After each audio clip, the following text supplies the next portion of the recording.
tukesa tukulira n'amasukulu kuno okutula po twabisalira ifwe molitula bawona lebo imise bwala yajonayika ichipatala takwaba kuno abana besu basambirira mufimuti fyamango bana mayo mapapira mungande zipatala takwaba kuno imise pila chose malofwa bapepa vyebange fama lelilo mufunda tawafika nembuto tashafika okutula po twabisalira ifwe molitula bawona lebo nomba lelo mabwela imwe mulefwa yatumivotere twakupele votinga tawabomba twakupele votinga tawabomba tawalimone votinga tawabomba tawalimone votinga tawabomba pantuno mwaka kuya bebele no mwaka kuya bebele ati tawalimone vote but tulekulile ndalama shilete but tulekulile ndalama but vote yena tawalimone. I love that song. There's no better civic education than to punish our politician, like the first video I played from Caritas Chipata, who said they've abused our trust, that the politicians have abused us, and you citizens have to be careful. Now you have to be smart. You know, and that song typifies that will eat your money, but you have not worked and will not vote for you. You know, so I love that song. Let's get to the business as you share the broadcast. Let's get to the business of the matter. The state of the Patriotic Front remains a cornerstone of our discussion. The Patriotic Front is the largest political party in our country. Everyone has asserted and has accepted that. It's even larger than the UPND. Despite the fierce recruitment drive the UPND has, it doesn't reach far and wide as the Patriotic Front. The Patriotic Front, for that reason, has received sustained assault to attempt to destroy it, to attempt to steal it, to attempt to kill it, to attempt to just bury it. And the PF refuses to go away. There have been attempts to dismember it. And we thank God for Michael Sata, who put a solid foundation for 10 years. Before he could assume power, he put a solid foundation. And what you see is that this is a foundation of a party that is rooted in the ground, built on rocks, not on sand. That's why it has refused to go away. That is why it remains attractive to every political player in our country. Everyone wants those structures. Everyone is eyeing and envying and wants those structures. President Hakainde Hichilema from day one wants those structures. He posts people that could bring it to him, and they didn't. He has engaged in all these activities to attempt to uproot the life of the Patriotic Front from the political scene. He has engaged on all sorts of mingalato. The PF still faces him in his battle. The biggest attempt happened on 24th October when Mao Sampa held that general conference. We termed it as illegal. We said it was held outside party structures. And Mao Sampa's own consent agreement with us accepted in that document that the conference was not legal, and it stood nullified, and you bring back the PF to its original owners. When Mao Sampa did that in 2024, 4 days later, President Edgar Lungu at the 10th anniversary ceremony of President Michael Sata came back and said, I think that was the 9th anniversary for the late President Michael Sata, said, I'm coming back into politics to rescue and restore the Patriotic Front and to restore democracy. Those were his words. And he says, I will abandon my role as a statesman. I will abandon my role as a former president. And I'll give up all the benefits and trappings and fringe benefits that come with that position to fight for the PF, that the PF is restored to its original honor. This is where we are. That battle has never been abandoned. We have not won it. We are still at it. During this intervening period, a key figure emerged in acting president, Given Lubinda, who steered the ship through these difficult times, through the poaching of MPs, poaching of party members, sustained attacks, attacks on the party, and what has been the structure from where President Edgar Lungu took over in 2023. Remember, he was in retirement. The vice president was Given Lubinda, who was acting president in the absence of the president. The secretary general was Raphael Nakachinda and remains Raphael Nakachinda. The deputy secretary general is Nixon Chilangwa and remains Nixon Chilangwa. During this period, because of what happened to both Honorable Raphael Nakachinda and Honorable Nixon Chilangwa, Honorable acting president Given Lubinda appointed two key officials. First, he appointed, remember, Brenda Nyurenda, and then he later appointed Honorable Mao Sampa as Deputy Secretary General to handle the politics, and Honorable Celestine Mukandila, Council Celestine Mukandila, as Deputy Secretary General Admin, because both Honorable Raphael Nakachinda, who's the Secretary General, and Honorable Nixon Chilangwa are in prison. They are incarcerated. Together with the PF, they've mounted this very expensive legal battle with the MPs, with party structures, with the SG. They've mounted this legal structure. Legal cases have been numerous in courts to attempt to resolve this issue.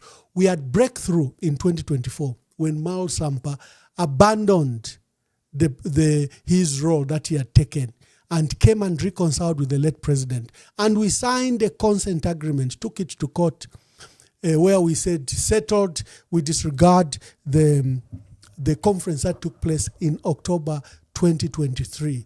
And Mao Sampa was allowed to bring some of his members into our central committee. Mao Sampa himself, because he was the legal president, even signed the appointment of Raphael Nakachinda, who was earlier appointed by President Edgar Lungu. And he made changes at Parliament and wrote to the registrar. Those decisions have never been implemented, the decision regarding Parliament and the registrar of society. Then what happened? On 27th March, there was a major conclusion of this matter. First, a week before, the case in which Morgan Ingona, who was challenging his dismissal, because when Mao Sampa reconciled with us, he recognized the Secretary General of Raphael Nakachinda and wrote a letter to that effect. So he removed Morgan Ingona and all the decision made by Morgan Ingona. Morgan Ingona took this matter to court. For 2 years, Morgan Ingona failed to prosecute that case.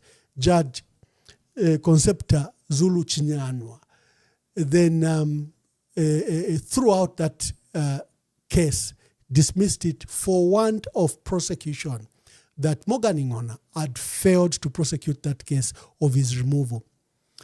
A week later, she ruled that in her view, the party she dealt now with a major issue was the General Conference, the Extraordinary General Conference that took place on 24th October 2023 by Mao Sampa. Legit, legal, lawful. She asserted that it was legal, lawful, and made that interpretation. Before that, you backtrack a bit. At a period to determine the consent judgment, Morgan Ingona and Robert Chavinga joined the case. They said, we are interested parties. You know, a week later, after Mao Sampa removed us, we held a Central Committee meeting and we removed him. So we also need to be heard. We are part of this process.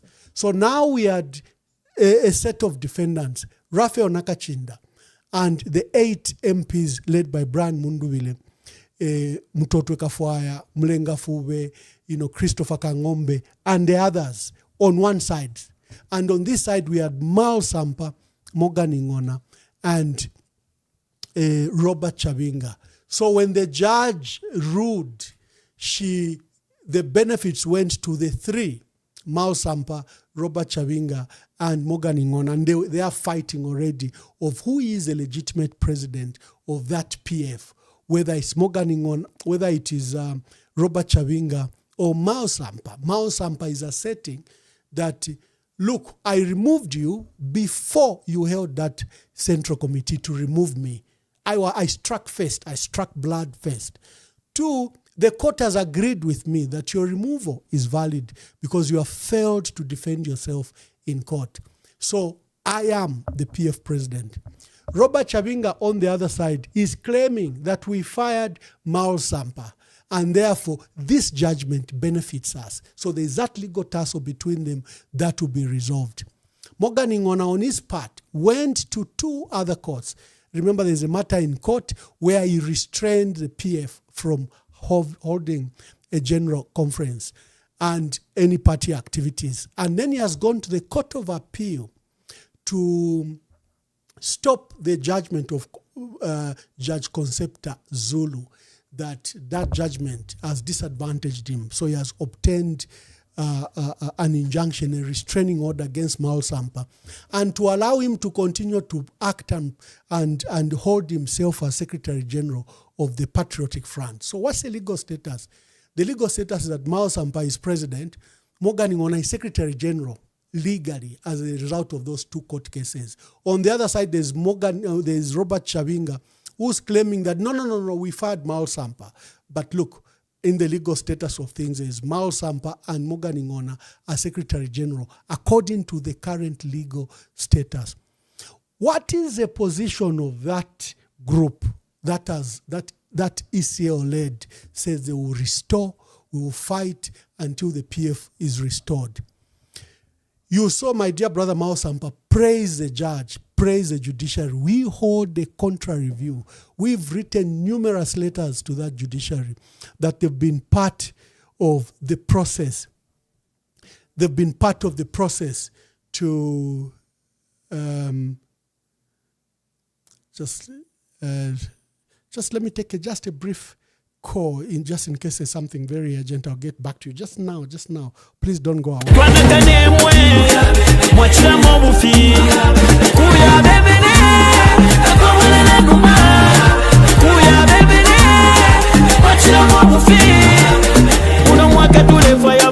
Bombera nota bakwisa kuno mukuzembereka mukutwibira mano nga twabavotera abaya nangu mwatupele ndalama tulepo katatwa mivotere nidonchi kubeba wapoka walya nidonchi kubeba wapoka walya.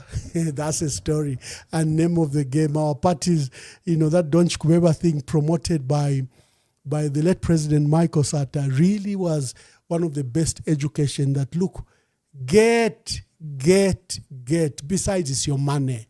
It doesn't matter how far it comes. In the end, it's your money. They've either stolen it from road contracts, they've stolen it from maize, they've stolen it from exports of this and that. It's your money. Eat it. Honorable His Excellency President Michael Sata was very clear. Don't you kubeba. Get it. So what has happened to us here? The legal status is Mao Sampa is president or Morgan Chavinga, but I think the current legal status favors Mao Sampa. But Morgan Ingona is also asserting himself as Secretary General and has gotten an injunction to that effect to function as Secretary General. He can write letters that can be validated by authorities because he has a protection of the Court of Appeal. Here, the group that's led by Vice President Given Lubinda. These have been the developments. Today, there was an independent electoral commission appointed to run the General Congress. You are all aware that we paid for nomination fees in 2022, expression of interest of 200,000 kwacha. Last month, 7 of the 13 proceeded to pay actual nomination fees. 7 of them. They paid another 50,000 kwacha. They also paid another 10,000 kwacha for the delegates list. The 7 participated in an election that saw Makebi Zulu emerge as president of the Patriotic Front. Many people are saying, don't call it the Patriotic Front. Mwantu Wakwalesa, we are Patriotic Front. We've been fighting from day one. We have never been called any other. All activities we do them as Patriotic Front. We march on Women's Day as Patriotic Front. We march on Youth Day as Patriotic Front. We march on Independence Day as Patriotic Front. We go to events as Patriotic Front. We were mourning the late president as Patriotic Front. We held a funeral at the party secretariat and everyone came, including diplomats, as Patriotic Front. All activities that Given Lubinda and the Central Committee have been doing them in the name of the Patriotic Front. We are aware of all these legal tussles, legal threats of contempt. We are aware. We have never called ourselves any other name other than that we are Patriotic Front. And we are the legitimate holders from Michael Sata to Edgar Lungu, and now it was to Given Lubinda who held this election. And the Independent Electoral Commission and the National Chairperson and the Chairperson for Elections. National Chairperson is Honorable Jean Kapata. The Chairperson for Elections is Dr. Frankie Ngambe. They've issued a statement. They gave me the details and I issued the statement that the election of Makebi Zulu was valid. Why are they issuing the second statement? It's a final and exit statement because in the intervening period, there was a challenge when Makebi Zulu was challenged. His fellow contenders raised objection. They raised issues of malpractice. They had 16 points and deposited their complaints with the national chairperson. Today, we're being informed by the national chairperson that they've looked, they record all the ballots that went to the districts. They also record the Gen 20. This was a summary document where where all the delegates were signing.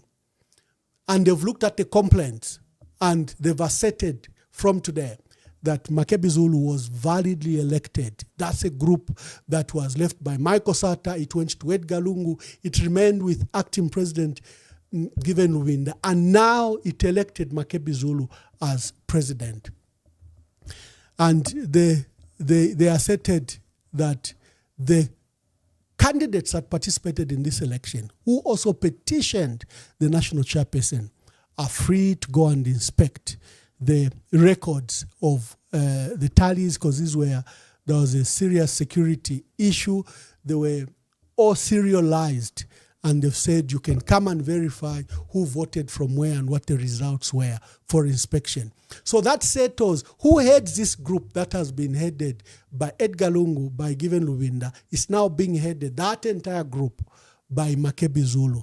Why was this statement important is that Makebi Zulu's challengers, 7 of them, of the 7, 5 challenged his election. They put up a joint statement. In fact, one of the candidates said he was also going to put up a singular complaint, but he didn't in the end. So the Electoral Commission that conducted this election under the chairperson for elections and under the submission of that complaint to the chairperson of the party have handled that matter, and they've settled, and they've come to an inescapable conclusion that Makebi Zulu was elected as party president.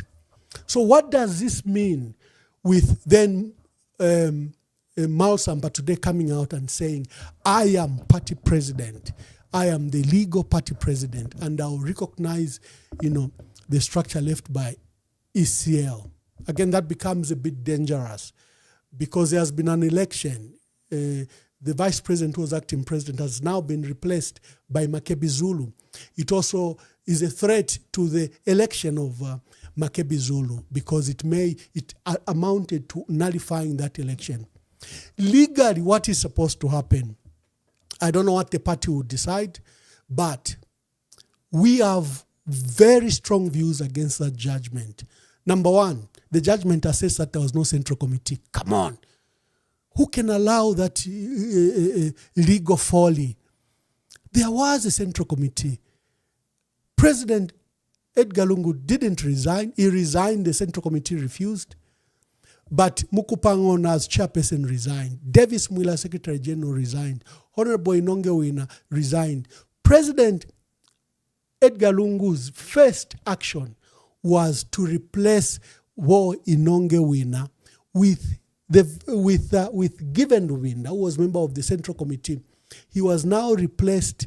He became vice president of the party. And because the president went on leave, he became acting president of the party. The resignation of Morgan Ingona, not Morgan Ingona, Wa Mukupa, I know him as Samuel Mukupa, used to be MP in Nsama district, but now he uses his traditional name. Mukupa Ngona, the chairperson, was replaced by the former defense minister, Davis Chama. The vice president became Wo Given Lubinda. And the Secretary General, Davis Mwila, resigned. Nixon Chilangwa was appointed as Deputy Secretary General and began to act as Secretary General. Later, there was an appointment of Raphael Nakachinda, and Honorable Nixon Chilangwa reverted to his position of Secretary General.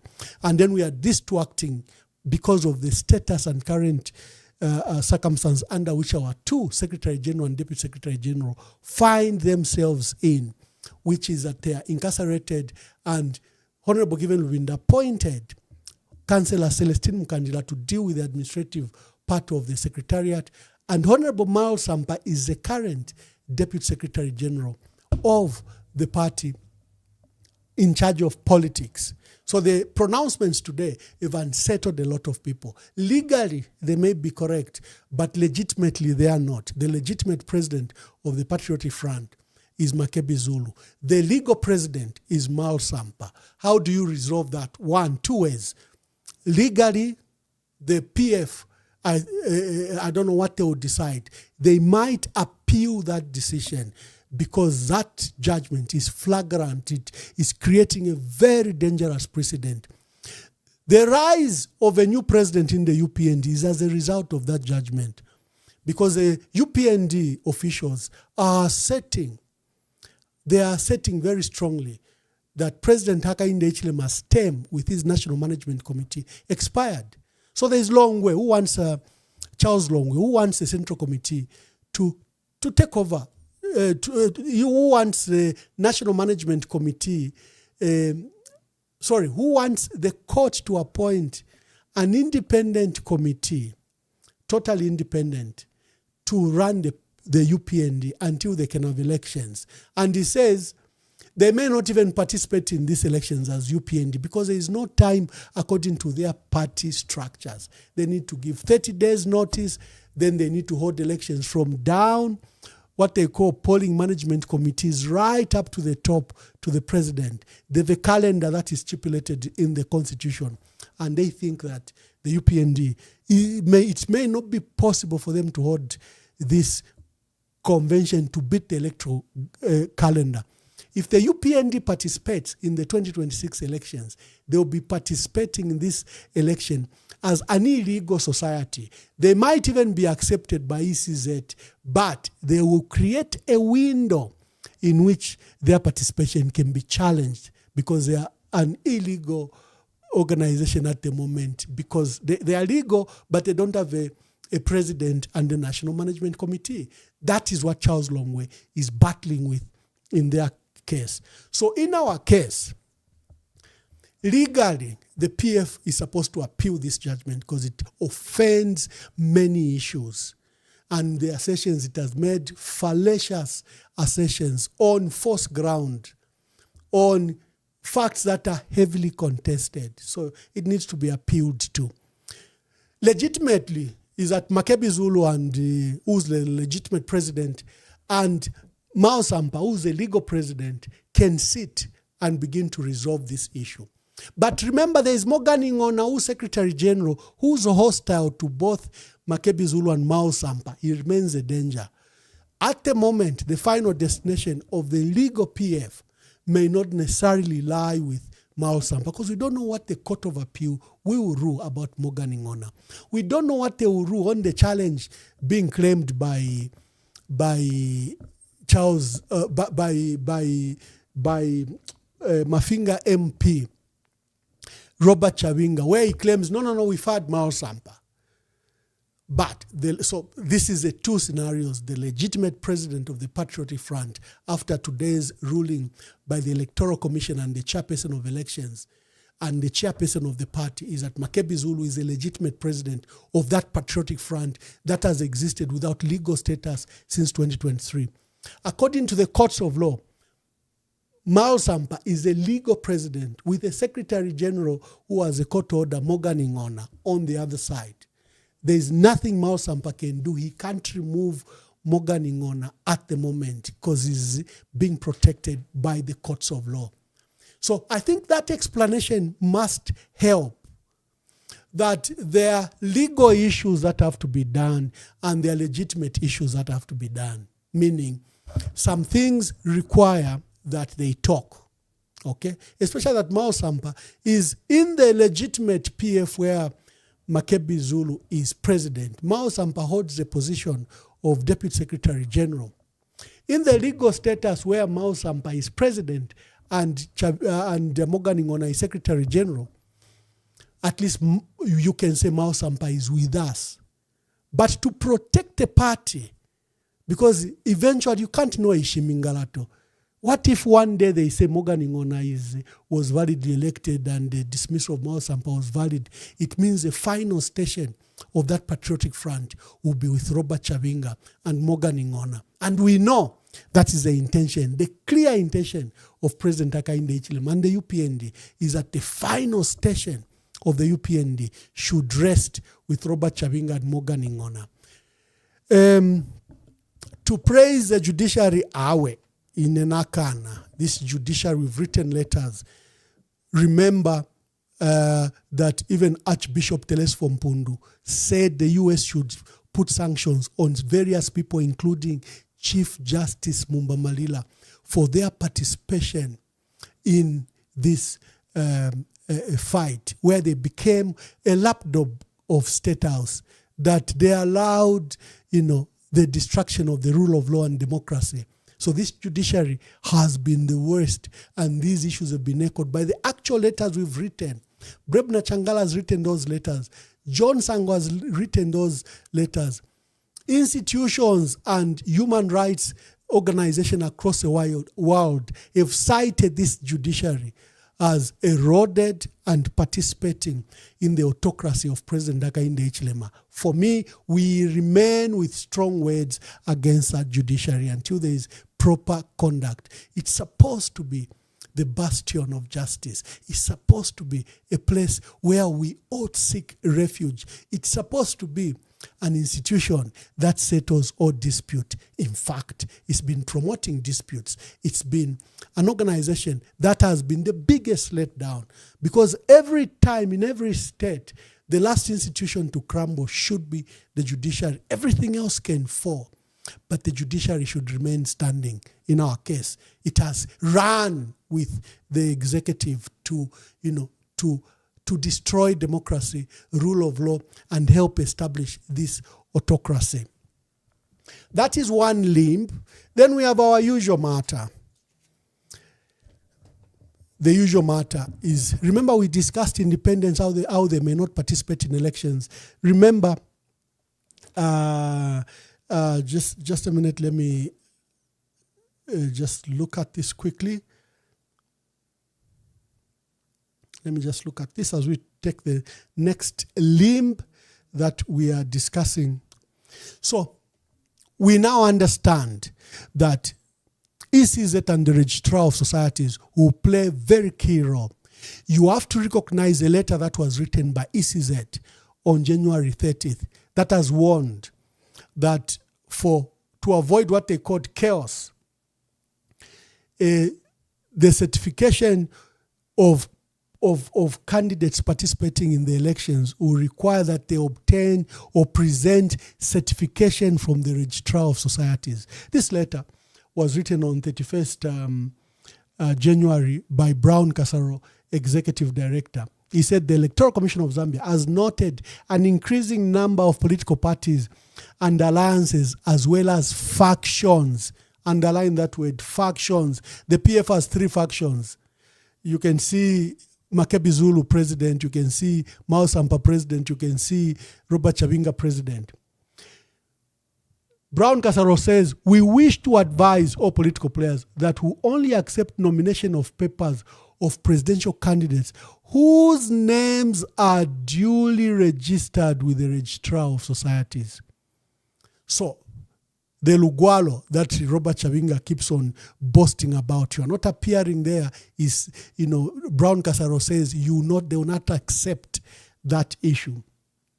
And he says, to avoid chaos on who are the real owners of particular political parties, we advise all aspirants to the position of president that they should obtain certification from the Registrar of Societies on time and submit such together with all requirements in line with the Electoral Act to avoid inconvenience and to avoid their nominations to be rejected, that their nomination papers should be rejected.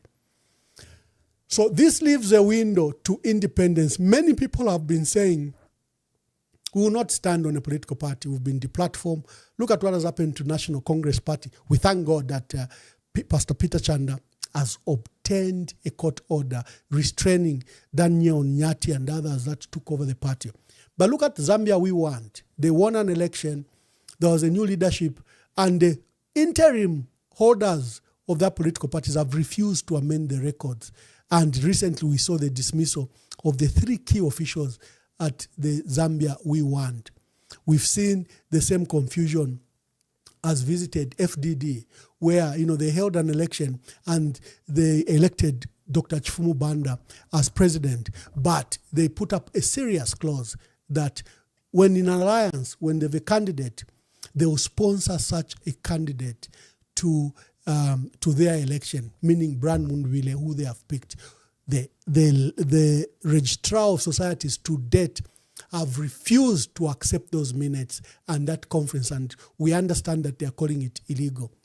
Just look what is happening at NDC. Sawoi Mboila, displaced, deplatformed, even taken to the police, and they are alleging that she signed an adoption certificate, and this is contrary to the Electoral Process Act because she's not on the register. The issues go on. Look at our dear brother, Dr. Sebastian Copeland. He took a very strong letter to the Speaker of the National Assembly and stated that her conduct, dancing after Bill 7 passed, was a misconduct and she should resign or be fired. And he wrote that letter to SADC and Commonwealth Secretariat Parliamentary Forums. Nelly Muti was totally embarrassed. All of a sudden, they came heavy on Dr. Sebastian Copeland. One weekend, there was a general conference that was held, an extraordinary general conference that was held, and displaced and removed Dr. Sebastian Copeland. The matters are in court like that of Peter Chanda. You know the story of the PF. So what is happening with the independents? Remember that among the independents, there are those qualifications, I think in Article, is it 47, some definitions in Article 60, Article 70, that defines qualifications for parliamentarians and others, and Article 100, that's exclusive to the presidential candidate. Here are some of the provisions. Number one, that the candidate should be a citizen by birth or descent.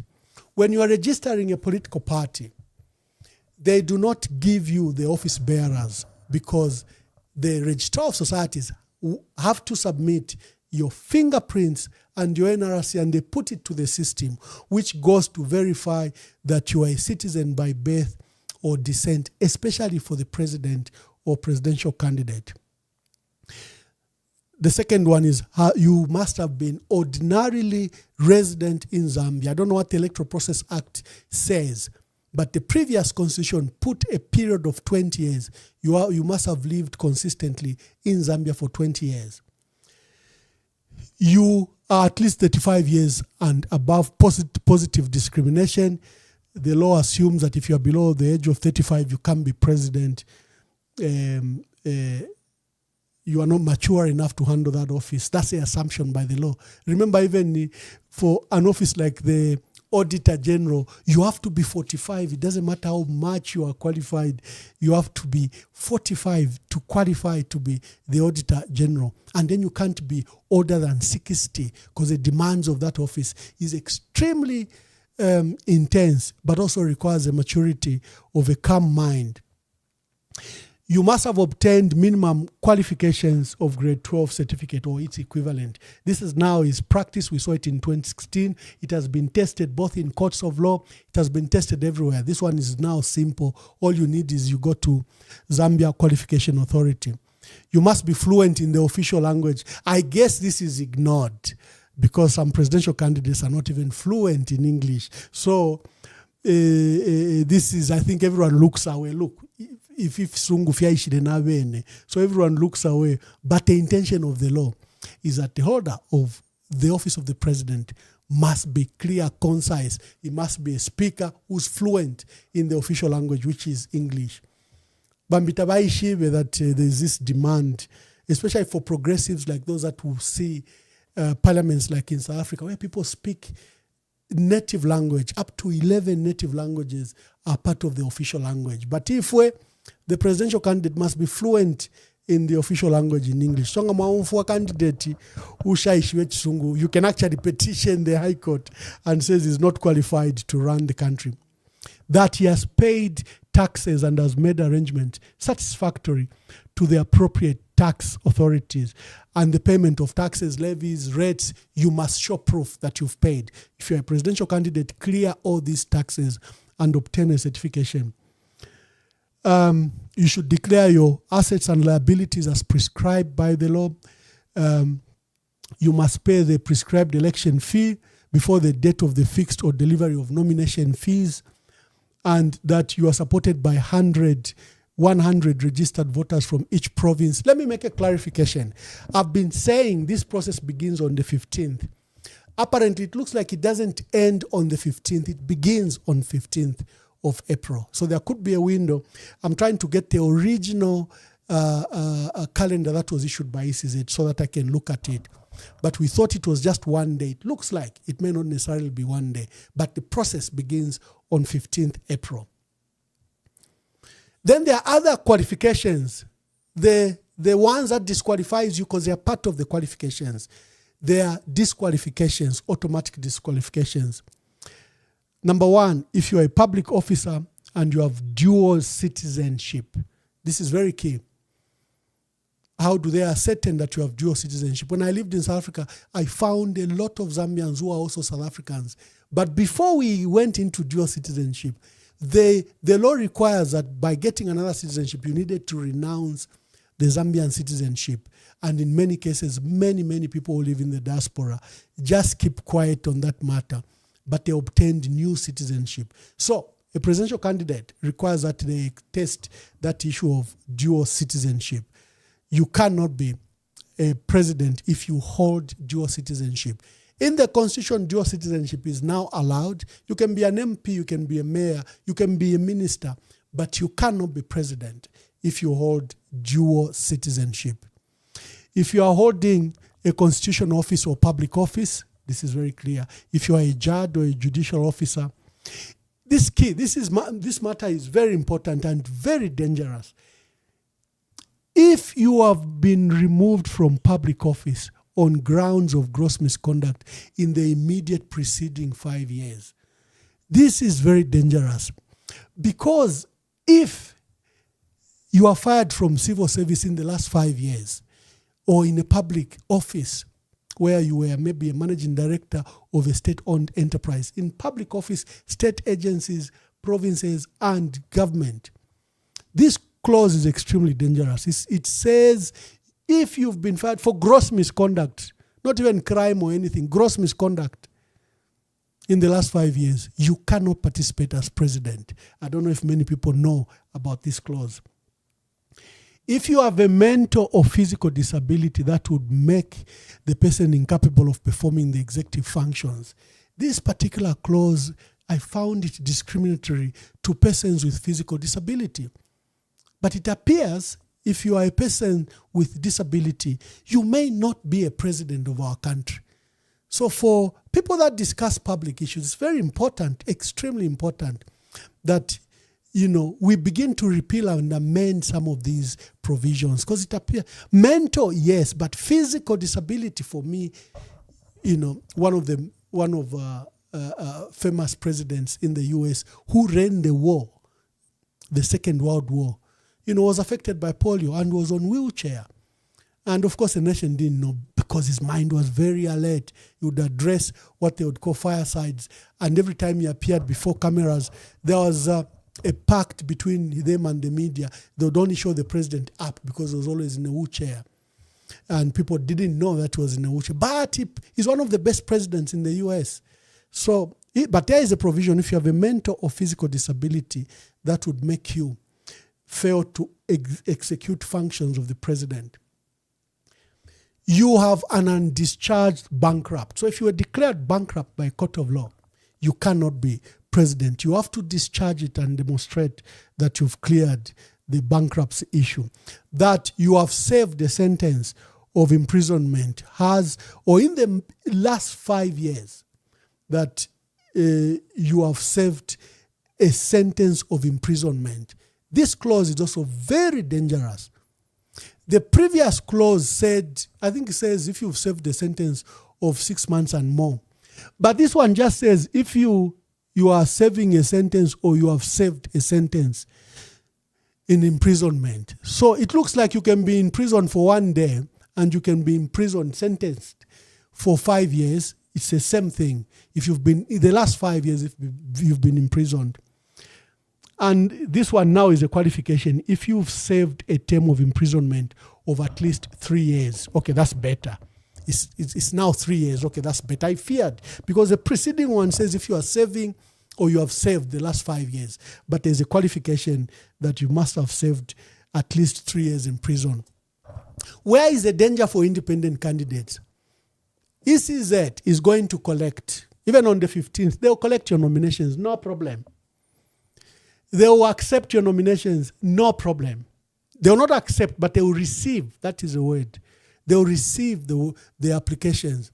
Then they will tell you that we need to clear. Have you been declared bankrupt? Are you a Zambian national? Have you served any crime in the last 5 years?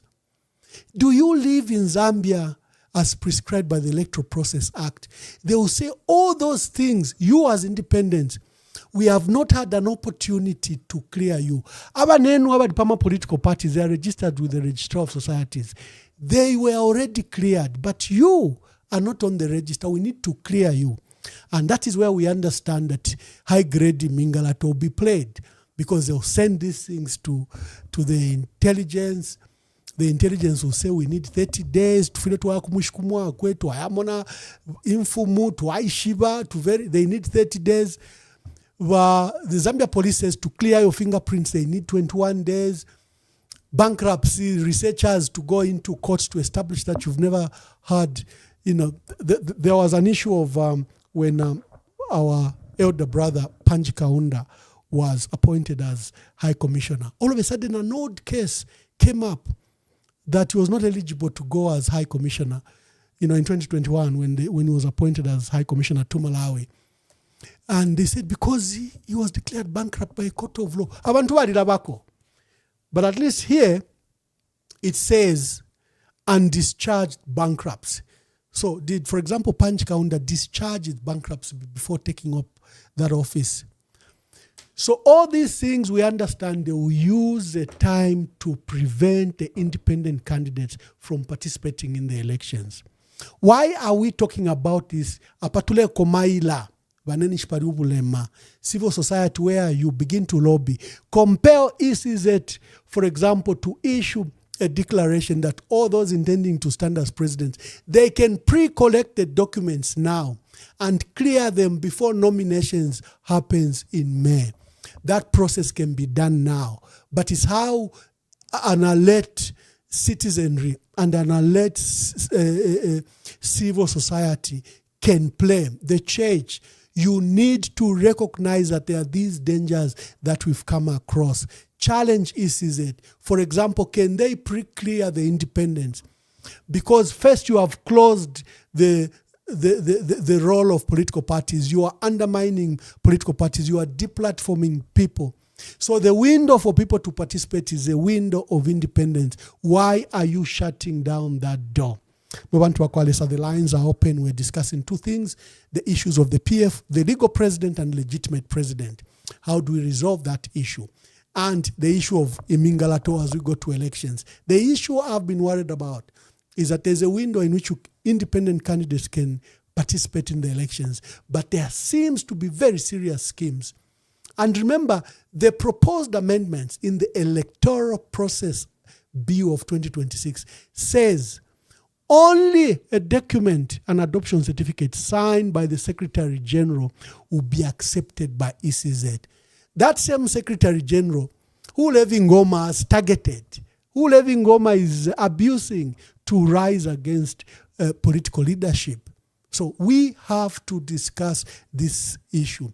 Why should we discuss it? Because Zambia is a democracy. Zambia is a democratic state. We sweated, we shed blood in 1964 to get our independence, political independence. We fought for our democracy in 1991. We are a democratic state. What President Hakainde Hichilema is trying to do is to regress us to pre-independence. That is why there's been a campaign that this election will be Independence 2.0, because all systems have crumbled, all systems have been hijacked. You don't even know which one is a court of law or which is a court of a kangaroo. So we have to reclaim our country. So we have to talk about it. Zambia has an obligation to its citizen, to itself, to hold democratic, credible, transparent, peaceful, free and fair elections. It's a duty of any democratic state. We cannot allow our credentials to be thrown away by someone who's just desperate to obtain a second term, that is throwing the water together, the bath water together with the baby. No, it should not be. But it's only you, an active citizenry, that can rescue the country. The lines are open, and let's talk. We want change! We want change! We want change! We want change! We want to change!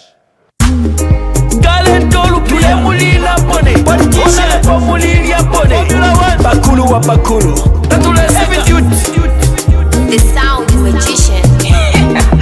Wi-Fi on the beat, boy. Twakupele voting atawa bomba Twakupele voting atawa bomba Tawali mone voting atawa bomba Tawali mone voting atawa bomba Pantuno mwaka Kuya bebele Twanakane mwe Mwachira mobufi Kuya bebele Twawelele numa Kuya bebele Mwachira mobufi Mwalitula ile ona lebwa timukesa tupangira kwemisebo Wali mipele nevoti atimukesa tupangira kwemisebo Nimwewo mwatile mukesa tukulila nechipatala ifwe Nimwewo mwatile mukesa tukulila na masukulu kuno Ukutula potwa misalila ifwe Walitula baona lebo Imisebo ala yagonaika Ichipatala takwaba kuno Abana besu basambilila mufimuti fya mango Bana mayo mapapila mungande Chipatala takwaba kuno Imisepila chose malofwa Bapepa fyebange. Hello, caller. Please tell us your name. Switch off the background music. Hello. Switch off the background music. Hello, caller. Switch off the background music. Hello? Yes, make your contribution. Hello? You are on. Make your contributions. We have two topics here: issues of the PF and issues of holding of free and fair elections in Zambia. Yes. The first contribution I want to make, as PF, have you been humble enough to apologize to the Zambian people of what you put them through?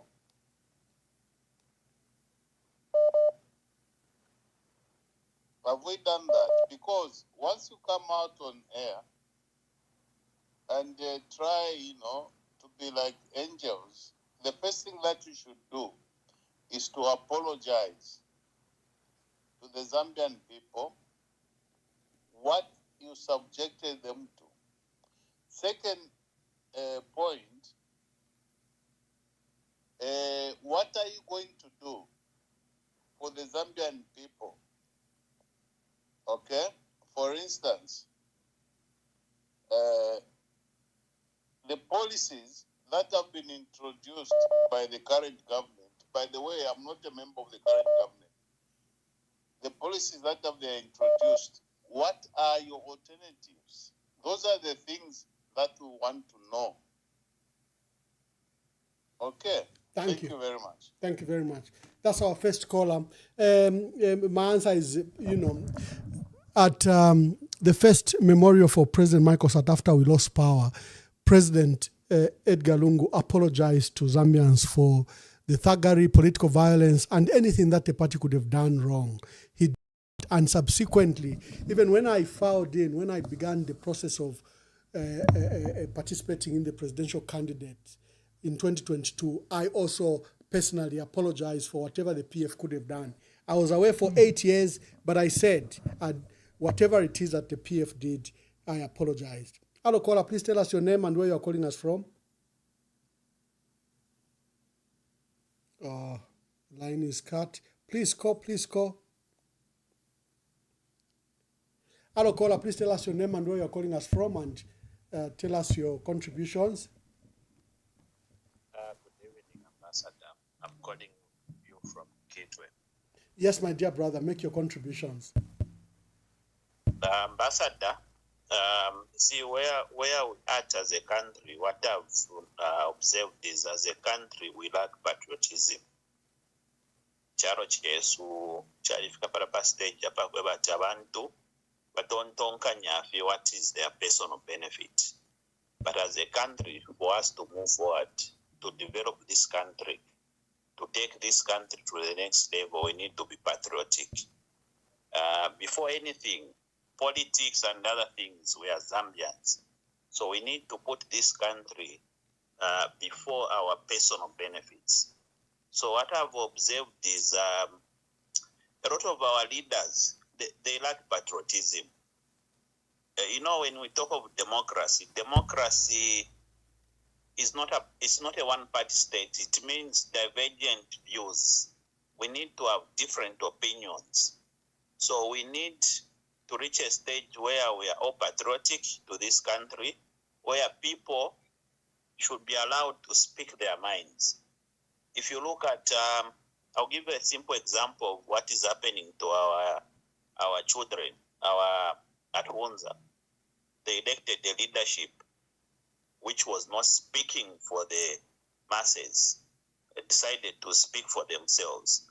But when you are patriotic, you speak for your country, for your institution, the benefit, not personal benefit. So Bamwamba, where we are going, we need to be patriotic. When we talk of PF, let people be patriotic.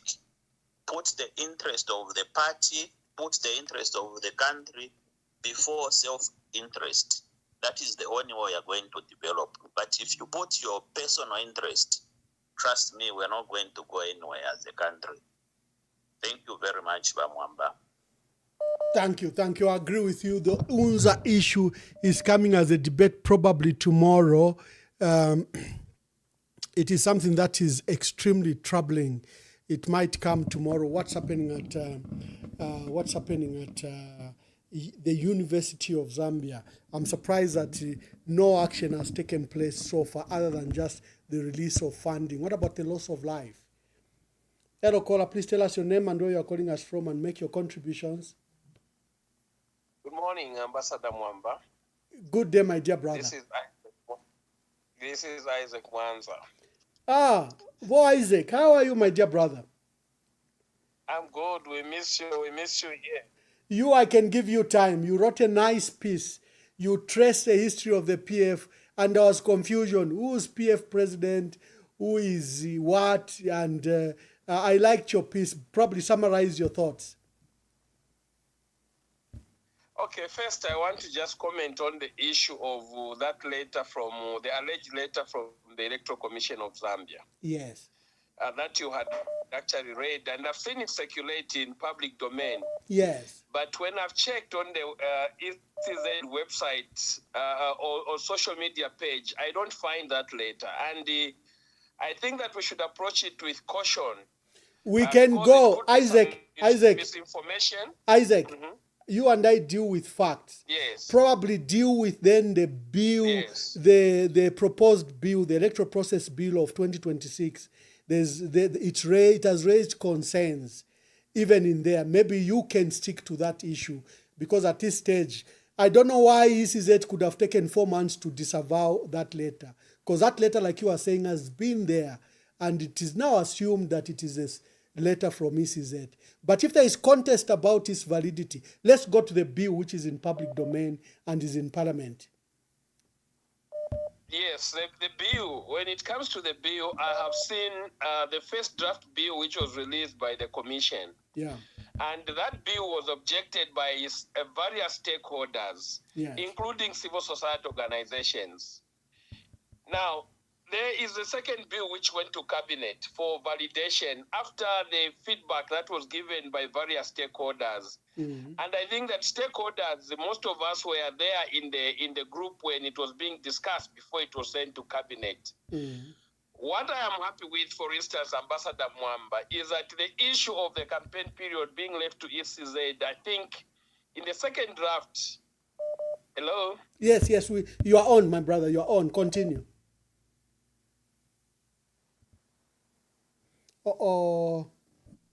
Now, I need to call back Isaac. He's a very important stakeholder.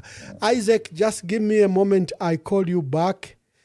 His line has dropped. Let me, which number was he using? Yeah, okay. I have found callers who are using this number. Just give me a moment. I want to call back Isaac.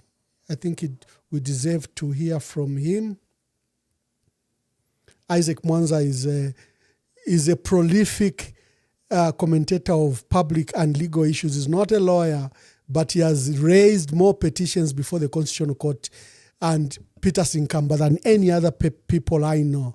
So I value his views. Let me just see if I can call him back, because his line has dropped. It could be network. Call us just a minute. Give me a small delay so that we can hear from Isaac. And Isaac has proposed a cautionary issue that the letter that I read, he thinks it may not be valid, but I wonder why ECZ has not denounced this letter from January to date. It's almost 3 months. So I have taken it for granted that it's a genuine letter, because ECZ has never disowned it. But however, the same facts are contested, are provided for in the bill, the electoral process bill of 2026, which Isaac is asserting that was withdrawn for clarification. So let me see, callers, just wait. Let's listen to Mr. Isaac. I'm calling back. You got cut. Ambassador. You got cut, and I took it upon myself to call you back. Thank you very much. Thank you. I think it's a network here. Yeah. Yeah, so I was discussing the bill that there are certain things that members of the public and stakeholders had opposed for amendment in the Electoral Process Act. One of them is the issue of the campaign period. And from the revised bill, which was sent to Cabinet, to a portfolio, to a committee in Cabinet, that bill was brought to the stakeholders to look at the second draft. And what we have noticed, for instance, is that the official campaign period will remain in the Constitution, but it has been redrafted in the manner that civil society had proposed, to say the campaign period will run after the close of nominations, but a day before an election. That has brought out predictability of the process. The issue of the official mark as well was opposed by various stakeholders. And the bill that has been sent, which was discussed, the second bill, which was discussed, it has maintained the official mark on the ballot, the stamp that has to be put there. There are, of course, certain one or two things that we'll try and deal with at the committee stage when it goes into Parliament this month for us to try and clean it up. But I think that we need to say in clear terms that it's the first time we are seeing a bill being brought, especially the electoral process bill, being brought to the public to say, here is a draft bill, can you make some comments? Before it is taken to cabinet position, again, the government comes back, here is a bill, can you look at it and come back? And I think on that, they deserve some kudos. No, now, the bill, Isaac, to my knowledge, it was not published by government. It came as a leakage. Then government began to confirm it and then said they were listening to stakeholders. I don't think they published it or gazetted it, no. Which one is that? The electoral process bill of 2026, the electoral proposed bill. No. We're at Mulungushi, when that bill was actually released to the public. All the members, there was Antonio Manza, there was a PF Mkandila, the Deputy Secretary General even spoke during that period. So it was actually released to the public. It was not like it was a leakage. Okay. So it was released to us, and yes. And since you seem to have seen clarify that, and even the second bill. Yeah, just a minute. The second bill. Oh, okay. Yes. Just a minute. The political parties were worried about the personalization of the office of the Secretary General. There was that proposal that Electoral Commission will only accept Secretary Generals that are registered at ECZ. And the concern there was that, what if we fire today, before we go into nominations, we fire our SG for misconduct, but there is no time to administratively for the registrar of societies to amend those records. It was deemed as a threat. Has that particular clause been attended to your knowledge? To my knowledge, I think it has been attended to. It was not just the political parties that were worried with that. You saw the position by a group of civil society organizations on that issue, to say that even when you register at the Registrar of Society, you don't register a Secretary General. There are political parties such as MMD, they never had a Secretary General.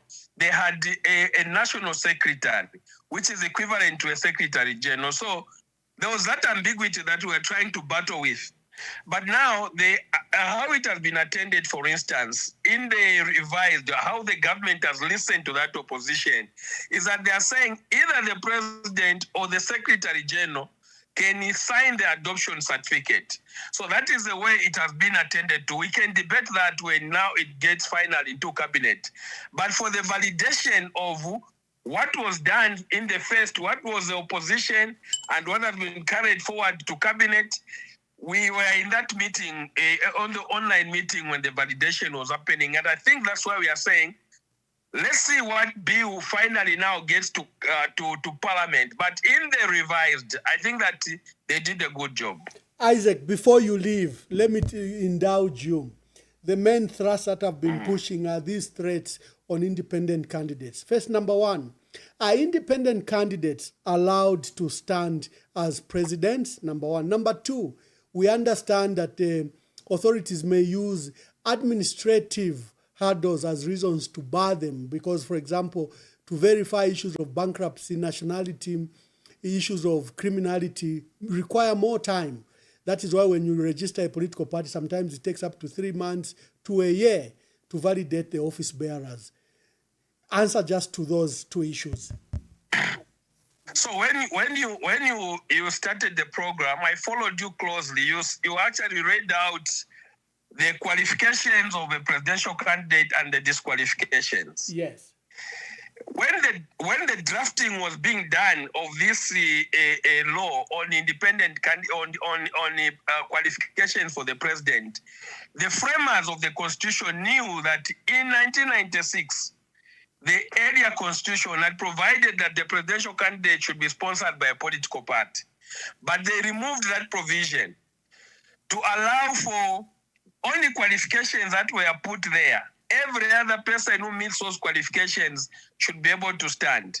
So in my view, in my personal humble view, is that the Article 101 does not bar an independent candidate from standing in an election. As long as you meet those qualifications, There is no replica even in the Electoral Process Act to say no, a presidential candidate must have sponsored by a political party. But where you are sponsored by a political party, you must produce a sponsorship certificate that you have been sponsored. So you only need to meet the qualifications which are in the Constitution for you to stand as a candidate. Okay. But you are right, those who have issues such as bankruptcy and all that, as long as it's a disqualification and you are declared bankrupt, then then you can be barred from standing. You can be challenged once ECZ allows you to stand when you have legal issues hanging on your head. You have imprisonment that is hanging on your head, or you have served a certain imprisonment within this last 5 years or 3 years. So those are the issues that we must be looking at. For me, the issue of the independence, I think that yes, other people we've been talking with some of the colleagues to say we should move the court to determine this matter, but I think that the Constitution is clear. The framers knew from the beginning that the previous Constitution, the qualifications provided for sponsorship by the political party, but they did not adopt it. Look at the technical committee report. Those issues came up even in the provincial meetings, and they were not accepted. So, in my view, I think that the independent candidates can still stand, and the court will hear it. If there's any independent candidate who wants to go, the court will hear it and they'll determine. Okay. So that is, for me, is where we have heard that there will be, ECZ may try to put a stumbling block by saying we can't verify some of these things. For political parties, we know that the Registrar of Societies does pre-clear by the time they're putting you on the register. But independent candidates will just appear on nominations. There'll be strangers appearing with these documents, and we understand the process of clearing them is where they might be bad. But naturally, I think what should happen is ECZ should accept. Then if there is any person contesting those facts, they should go to court, not compel ECZ to disqualify those candidates. Exactly. I don't think that ECZ would have any valid reasons to disqualify an independent presidential candidate.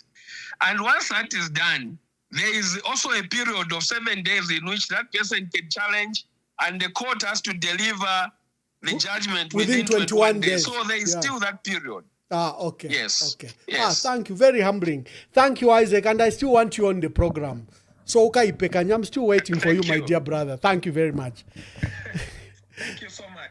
Sorry, callers, we had Isaac Mwanza. I think he has insights into these issues. You know, he's a very litigious person. He pursues public processes very well. He takes them and tests the law in the courts of law. So when he had an opportunity to call, I thought that we should listen to him. Hello, caller, please tell us your name and where you are calling us from and give us your contributions. Thank you, Ambassador Mwambas Nyangwe Dani. Thank you, Canada. My call thank you. My call is just to appeal to the genuine PF members. We are where we are today because of some people who do not know where to be. The PF 2 weeks ago went for a convention and elected the party president. Those that want to continue causing confusion, let them stick to their own confusion, because we are where we are because of them. And then sometimes people fail to redeem themselves. But you see, they vote and the people have decided who they want. You cannot just go at the platform behind your house because you want to have something to be said or to be heard. I think that time is gone. The Zambians know what is lying behind, and then sometimes I know some people are going to say A, B, C, D, but listen, for the sake of democracy, sometime Z and let the people decide. I am a confusion by Kana, but party president, let him be the party president and we'll see where you go. But to us, the people, we had a convention 3 weeks ago. We have elected Makebi Zulu, and Makebi Zulu is going to represent the party.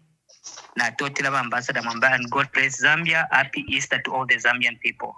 Thank you. Thank you very much. Adokola, please tell us your name and where you are calling us from and make your contribution.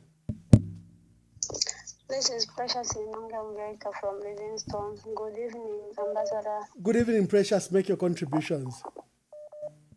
Yes, me, I just want to contribute on this issue of Mamao Sampa, who was saying the president. You know, like the previous caller said, it's not right to do things on your personal level. Let's all work together. I was not expecting Mamao Sampa to come out in that manner. What I was expecting them to be united and work together to make sure that UPND government is out of power. But it seems like, again, they are trying hard to give chance to UPND so that they can continue mistreating the people of Zambia. So me, what I was thinking is better Makebi Zulu, all of us who is supporting Makebi Zulu, we should just put our trust in God. God is going to fight this battle for us. With God, all things are possible, because right now we don't even know the truth about the people who are on our side and the people who are not on our side. It's really difficult to know. So this time, the only person we can trust, it's only you leaders like Manuel Mwamba, the Makebi Zulu, and also Rafio Nakachinda. It's unfortunately that he's in prison. Otherwise, also that one, it means well. So these others, now we are even scared because we don't know where we are going. Anyway, me, I just put everything in God's hand. Let God himself fight these battles for us. God bless you. Thank you. Thank you very much. Thank you. Hello, caller. Please tell us your name and where you are calling us from and give your contributions. Iyo bane mwabombeni. Twaisha ko ile tuchuo chafu.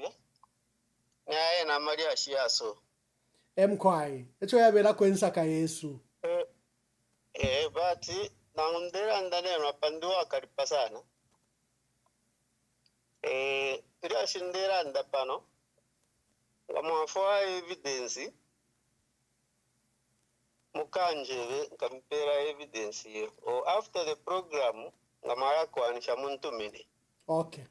I problem wa mambana ali imona lefa na imwene problem hii few minutes after abantu bavota kwali ba mama delegates abare pushama result checking in ko kwaso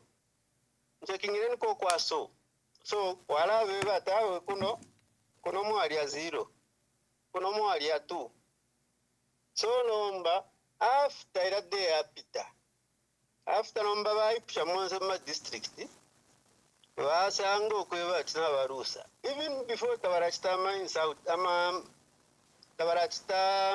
tabarapunda ama final results yale. These are the people barabera boto achetekeramo baroba twamono kwebachi ebakatwa for cross Red Sea. They started telling us to say go live and start disputing the outcome of votes because valusa ukwesha ko kuranda kona babo mizora imwe twachetekere muri mwati mama baretungurula. Imwe the best that we can do kombe no wino mwaiche wami wina kwari kukano koko bati abantu bakambona shati umwaiche wakabata adinsanga kare muri politics nkarenda nankwe kare punda njeberoyu ekateka wesuyu abantu bakambona shati beberawe leadership ifo yaba imara mtu afuilisha konso koko twafumana ya mtu asafika no patulina lero so turesha kuri imwe kuri guidance atino we muntu ngamukufwa enchito lero enchito waisanga bakupela kuti ure ipushe umuntu umbi atubushe enchito bayibomba shani. So i problem bamwamba nari imweni, and I can tell you bamwamba ewe bamao sampa barechitefi kuri kuluma kuri bamao sampa ewe chitefi. So gapa program nara mitumina nango muntu mine na totera bamwamba. Thank you very much. Thank you very much.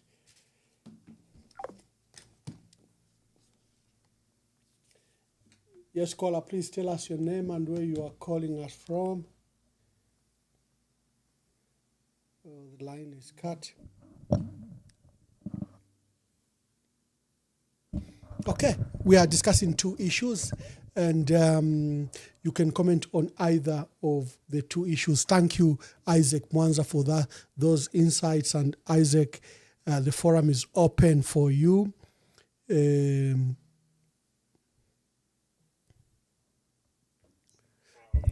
Hello, caller. Please tell us your name and where you are calling us from.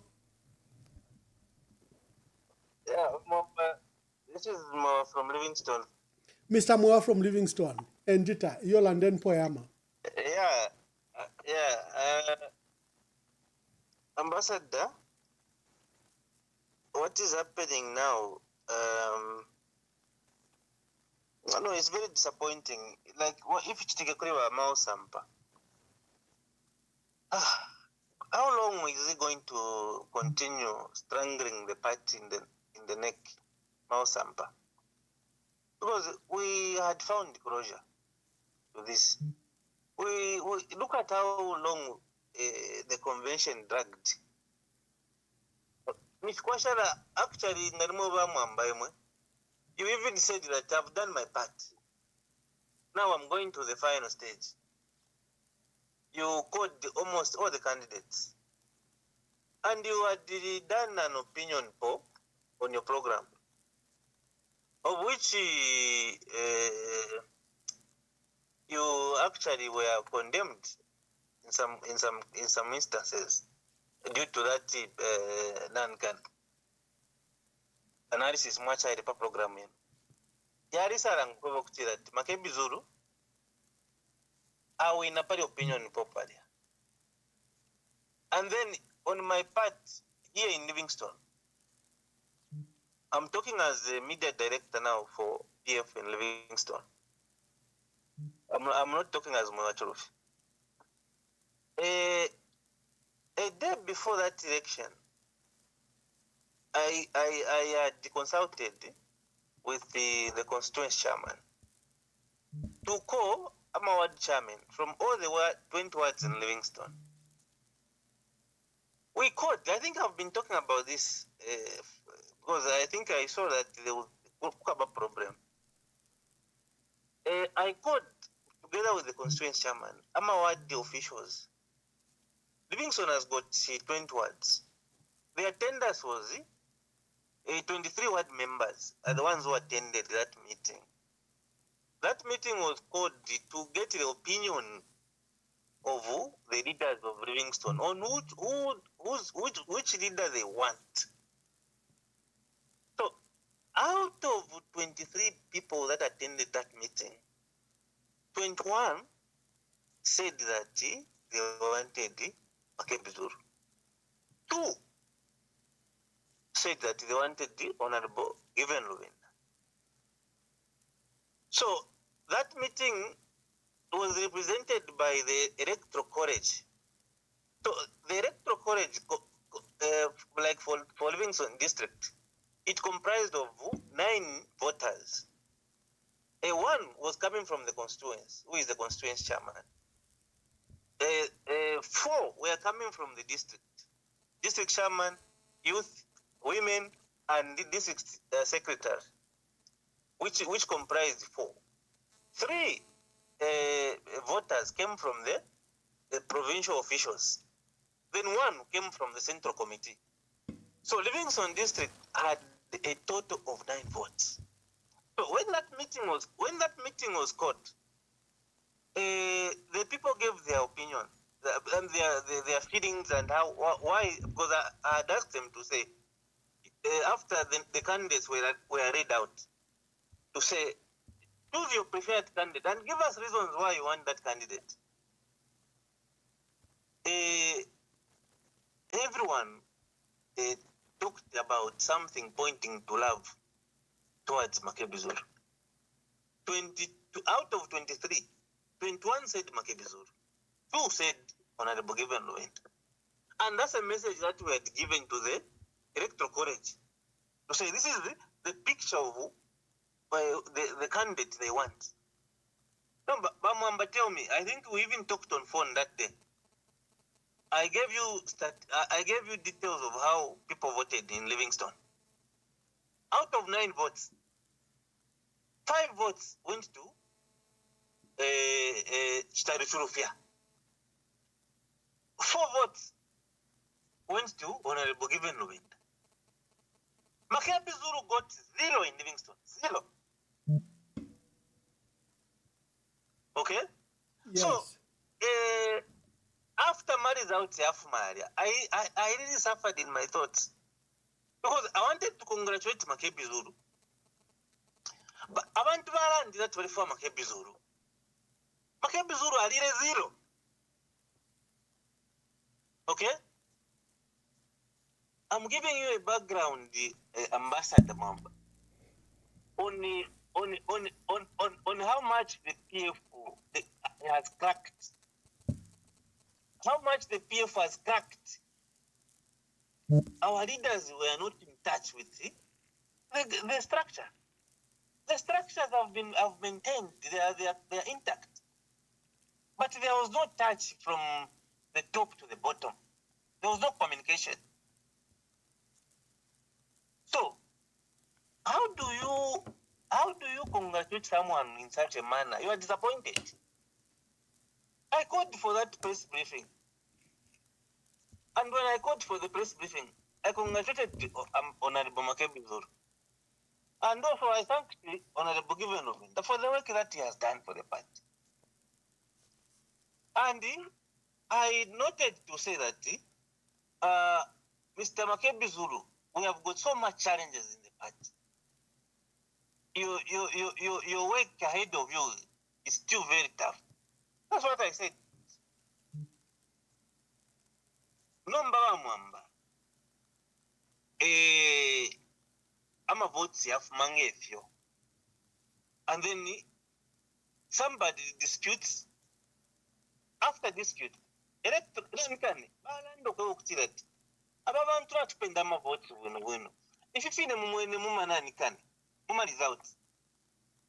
Efyo tupende nama pepa na tupenda mufuti. Uyu muntu ali winner. So, a day before elections, candidates were paraded. And they had to speak. They had to agree. Makebi Zulu earlier on suggested to say, I'm a campaign, why can't we be moving together? Ngabama district, Tabasanga, Torandravena, won't say Pamama candidates. Okay? And a day before the voting, Chimbakambwiri said, I've never seen the kind of way to actually mobilize my elections. I am PF. If you're Chiva. So, Bama details the organization. You've been following it. All the details. And you've been giving ama details. We know Kubantu. No, but how come now Mwalipa Mumma election, Mwalista Shani, and then as if it's not enough for Mausampa, Maya Muli that direction. For me, Ambassador, I'm not happy with what has happened. I'm not happy. Ama leaders beswaba MPF. Lekeni 10 tukwati olusi abantu. Bamwamba in Livingston, the biggest hospital. Ameshi alaya. Tabu ameshi. Mala ameshi alaya 20 kese mailo biko hospital. Ama surgeries ya mubale kansula no kansula. Mlandu takuli ameshi. Hospital.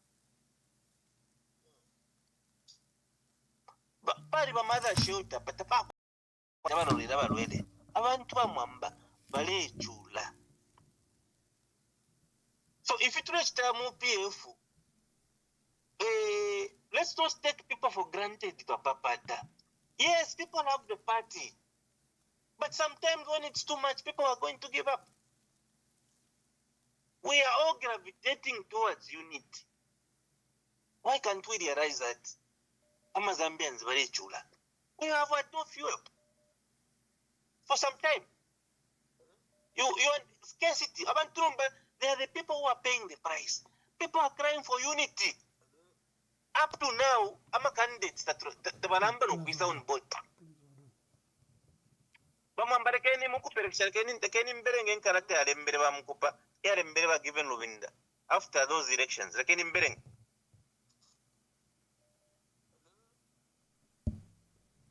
Please hold on.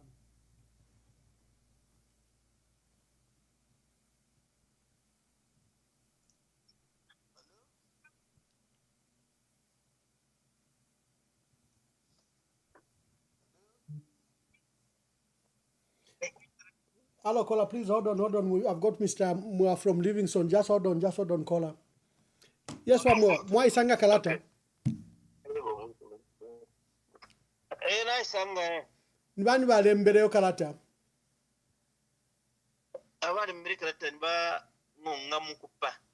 Yes, okay. But chairman and the chair of the Council of Elders, MQuai. Yeah, I think you remember Nasa Berenga Kweva Remberewa Makebi.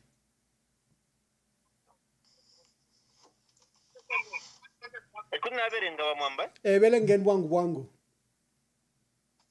Good morning. Let me, on behalf of the Council of our Elders, of our party, thank you and congratulate you most sincerely for the daunting task you have successfully accomplished for and on behalf of the party before and after the demise of ECL, our late president. Piloting the statecraft, the magnitude of our PF party up to ushering in the new president is truly commendable.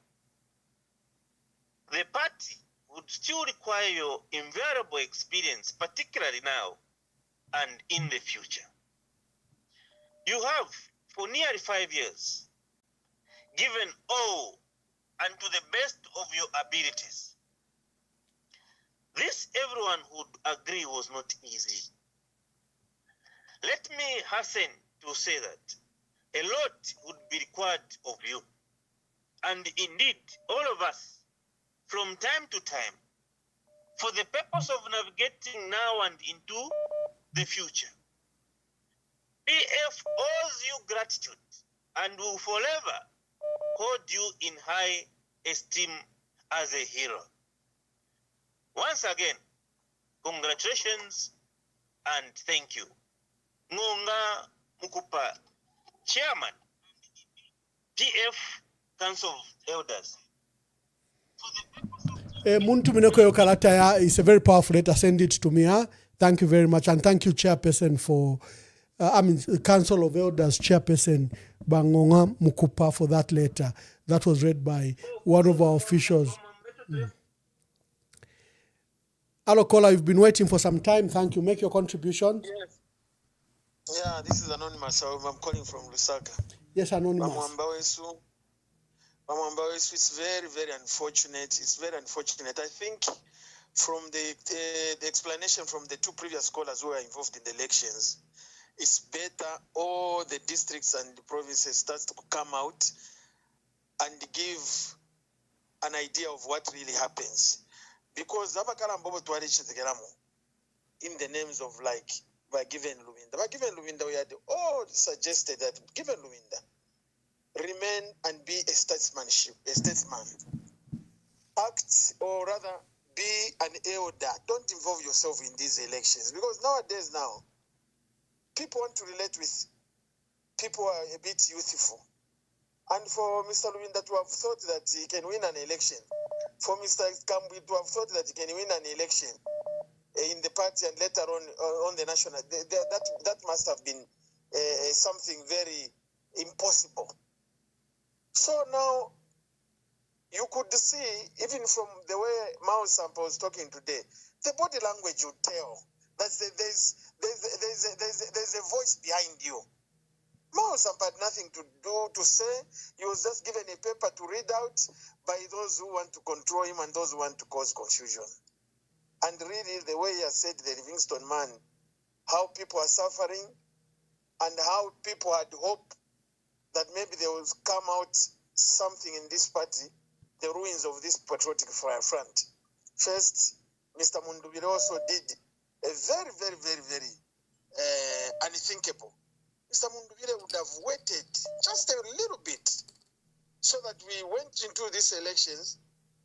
Maybe Mr. Mundubire would have come out the first or the second, and then we would have taken it from there and then go now properly as a party to FDD or Mr. Kalaba or Mr. KPF, and neither of them, and then we use that as a vehicle, purpose vehicle. Now Abantu started jumping out, others remained loyal. Mr. Lubinda is the one who organized the election. He was the one who was in the thick and thin of everything. How would he not accept the results? Because we haven't heard anything from Mr. Lubinda. We haven't heard anything from Mr. Gambwili. People would have thought these guys, all of these guys, the big guns, would have run it now behind. Leadership, Bamdala, it's not about being elder or Narika Ramukabata 25 years. If it's not yours, it's not yours. No, my brother, thank you very much. But as you heard from the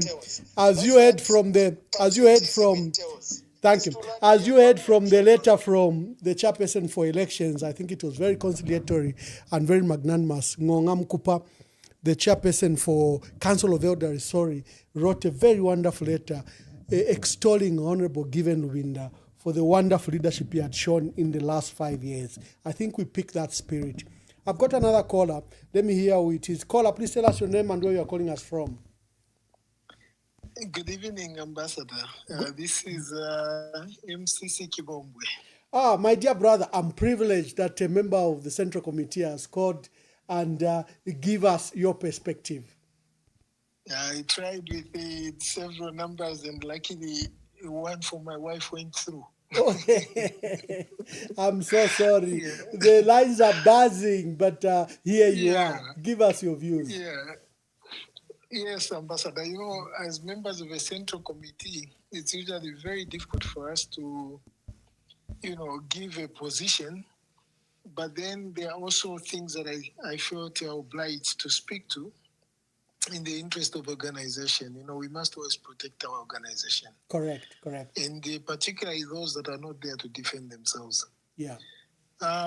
So as a party, I think we had our convention, and I hear a couple of things, so I'll be all over the show just to respond to some of them.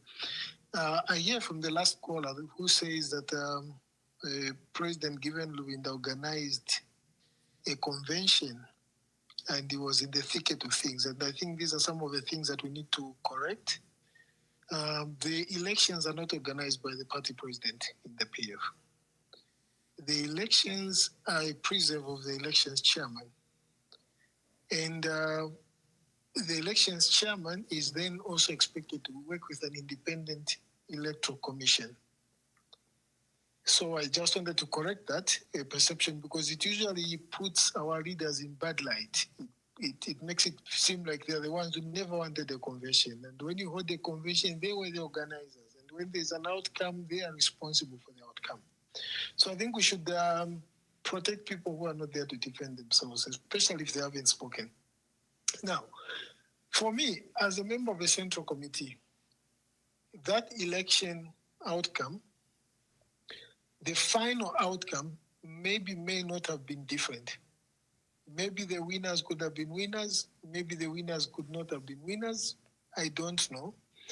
But what I know for certain is that there has been some concerns and misgivings about what transpired within that election.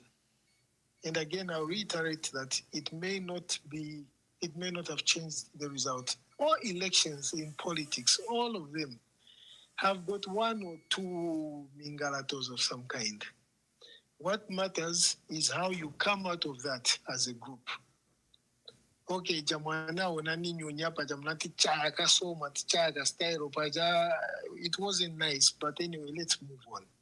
Those things do happen.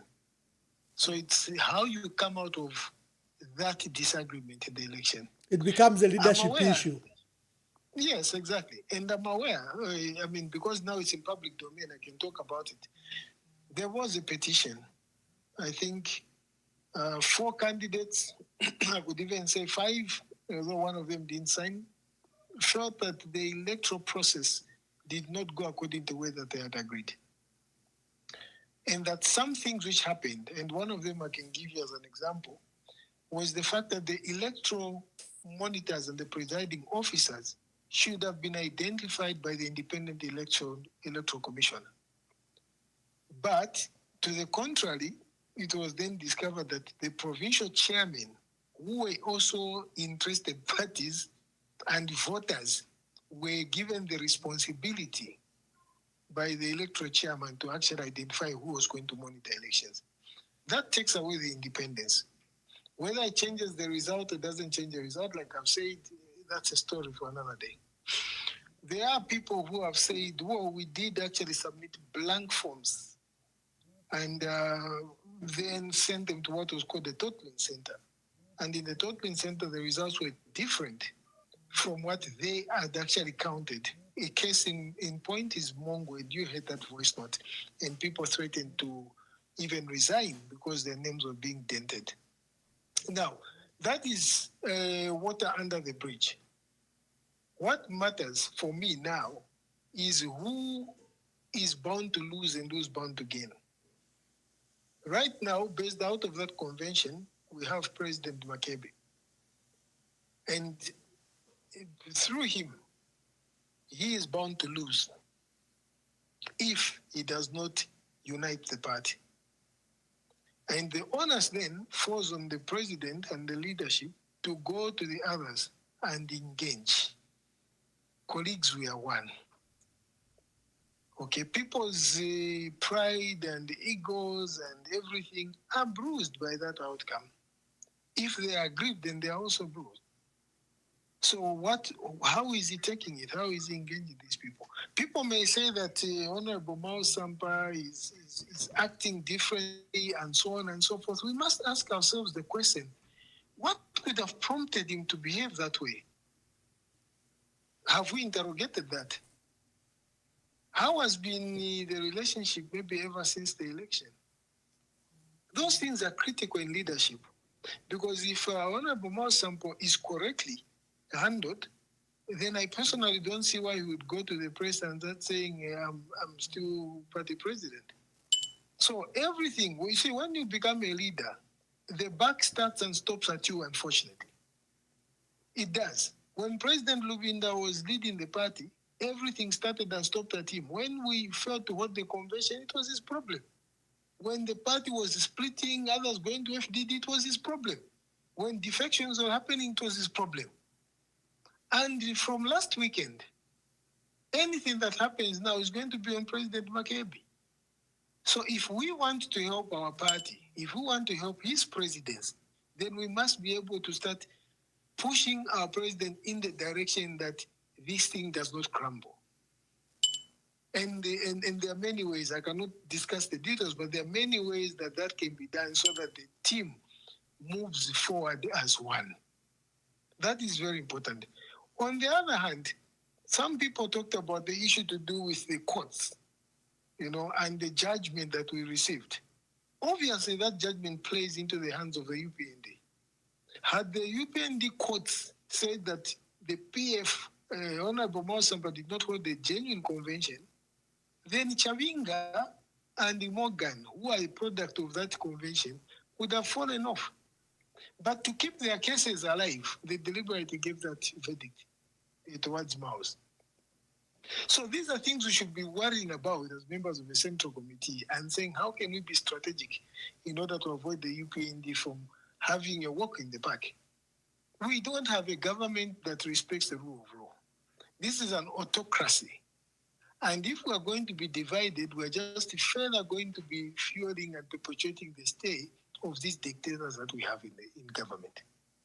So, to cut the long story short, Mwamba, the issue of calling each other names, the issue of trying to paint Akambwili black, Iwaluinda black, Mao is black, is just simply going to make things difficult for our president. It will be totally difficult. What we should be looking at is, sir, the president, sir, how are you uniting the party? How are we moving on from the election that declared you as president, sir? If people are rebelling, then there's something wrong. Then clearly there's something wrong. If Honorable Moussa was going to feel less a player than he was, then obviously you're going to get rebellion. So internally as PF, let us sit, let us resolve on how people can wear the important jackets that they used to wear. For instance, if Honorable Givenwinda is still regarded as substantive vice president of the party, and this is pure as an example, not that it has happened, but pure as an example, and then he is removed from certain committees, for example, in the National Executive Committee, what will be the implication of that? The implication of that, therefore, would be that, maybe the man has been fired. He has no role. But to the public, are they going to know that this is what is happening internally? So that backstops at the president. The president should, this is almost 12 days, actually 13 days from the time that we had the elections. If we are failing to speak as one voice, then I think we need to do more. Ourselves as members of the party, but also our president, because the buck stops at him. Otherwise, we will not be headed anywhere. We should be thinking about, worrying about these issues that Isaac Mwanza was talking about, although even him, he was not being sincere, Honorable Mwamba. The fact is that when the Electoral Act, the Electoral Bill has been presented, they will present what you call the trivial menace. They'll give you too many things that are trivial in there, but one that is critical that they want. And the one that is critical is the proposal that a president must be registered with the Register of Society. Now, the Electoral Commission of Zambia does not have the mandate, to deal with the registration of parties. They are donating power to themselves, which they do not have. That is a preserve of the Register of Society. And they have no right whatsoever to determine whether there are too many factions, to determine whether there are too many conflicts. That is not their business. Their business is to receive forms, nominations, and those who are not happy will go to the court.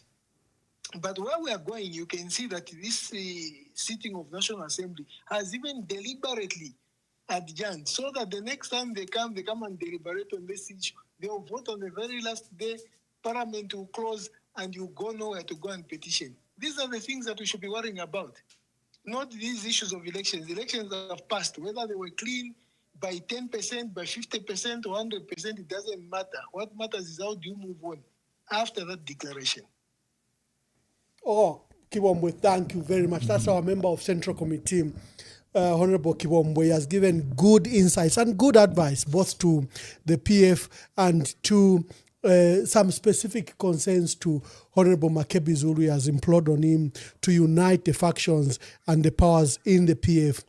And for the avoidance of any other matter, the Vice President, Honorable Givenwinda, was acting president of the PF. He has returned to his substantive position as Vice President. So if there has been any misunderstanding, I think it should be cleared. Thank you, MCC Kibombwe. Very, very insightful comments. Sorry, the other callers, we had to delay you, because when we get someone with such inside information, we give them more time for your benefit. Hello, caller. Please tell us your name and where you are calling us from. Good evening, Ambassador. Munkonge. Bamunkonge mwabombe mwa bantu bakwalesa. Kwena na bumba fyo mutende awa MCC bafuma pwapo bebe niko. Abana bena balefa ikwana bambi. Next time mangu put a program taira pa batu mena mumbi umo. Ambassador invest for ndefo kuranda mpama elections. Uwa fya fwe bantu foto ashukira tu imona fya kwa twa ibumbire fya fwe bene. Pano pesa mbali ya charo kwa charo chinsu. Nifyo fine kula chitana dawo tamali zawo singa hapo pantu bagira balesa. Tabayishi batiresa okwa. Nanguba mwana kwa tiresa bomba munshira nshiresa bomba mufin fiance. Bama Cape Zulu amali zawo tsiafumine. Nishi bonse group bafukamine pension kwa mbokwe.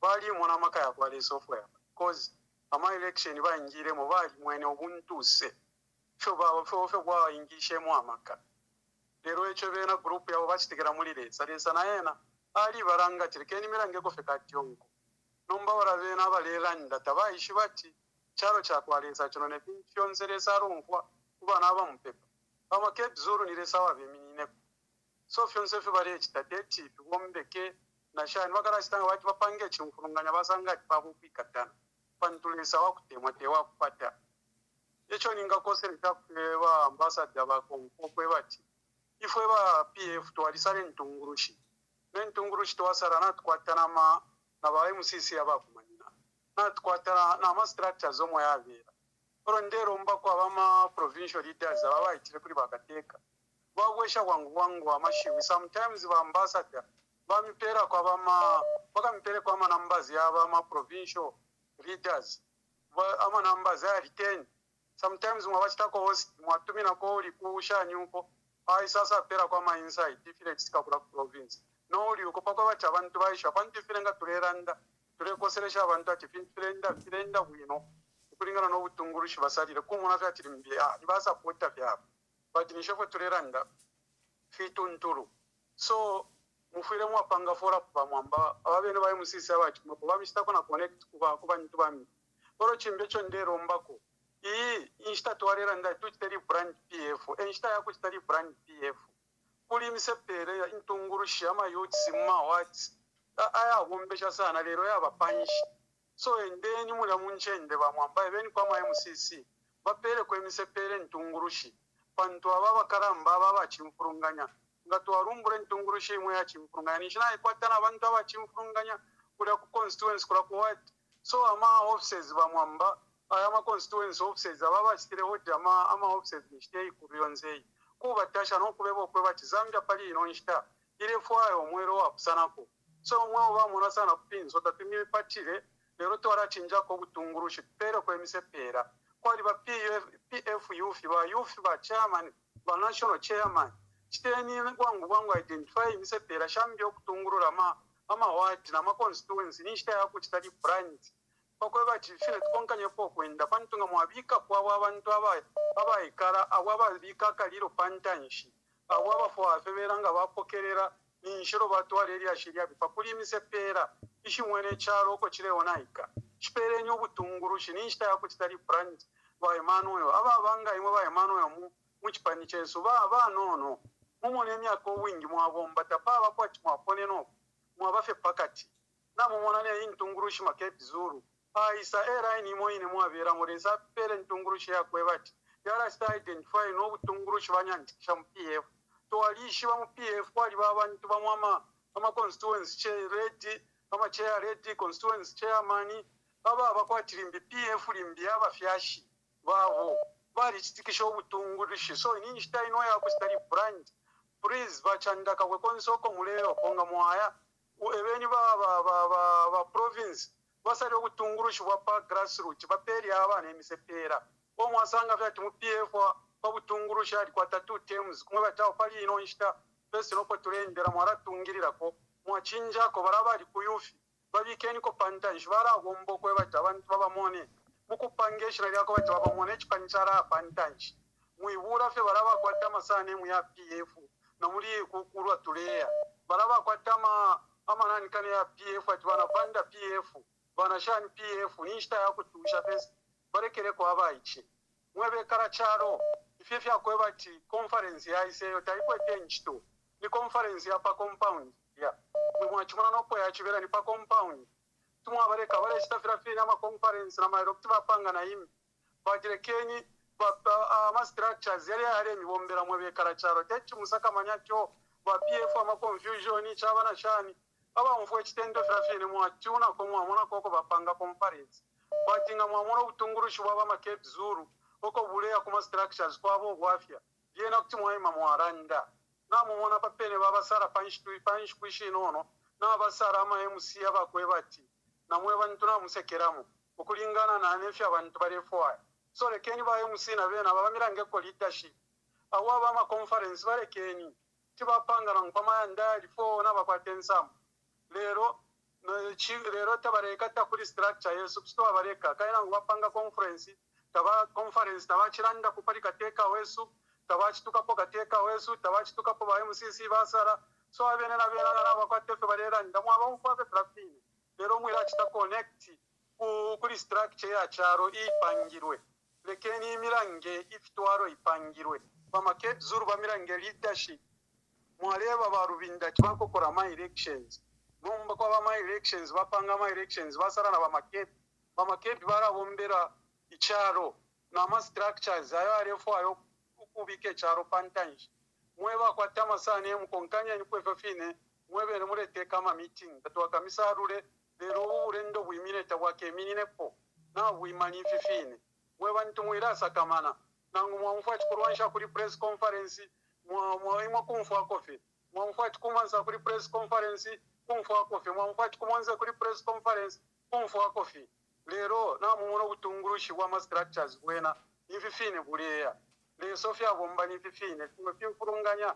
mure ferole shape mwalaba kono kulaba mwikumamo tumwafurungani namo parabare fo kumifurunganya basureni nga mure batamba umuntu ngare furungana nango ale tukana mure mutambanishi mure mutuma mweba kutamba kumusuro omuntu mwamumona vyacha abana bena bambaku mwabara bakono kubaraba parabare mona timwara basuka no basuka ofyo basura abakuba tatufire turebura abakuba tuabura mano yesu tubike pabakuba pantu amano tukwete yakankara kuya bomfyako kuba amano ya kuba amano napera bamwamba.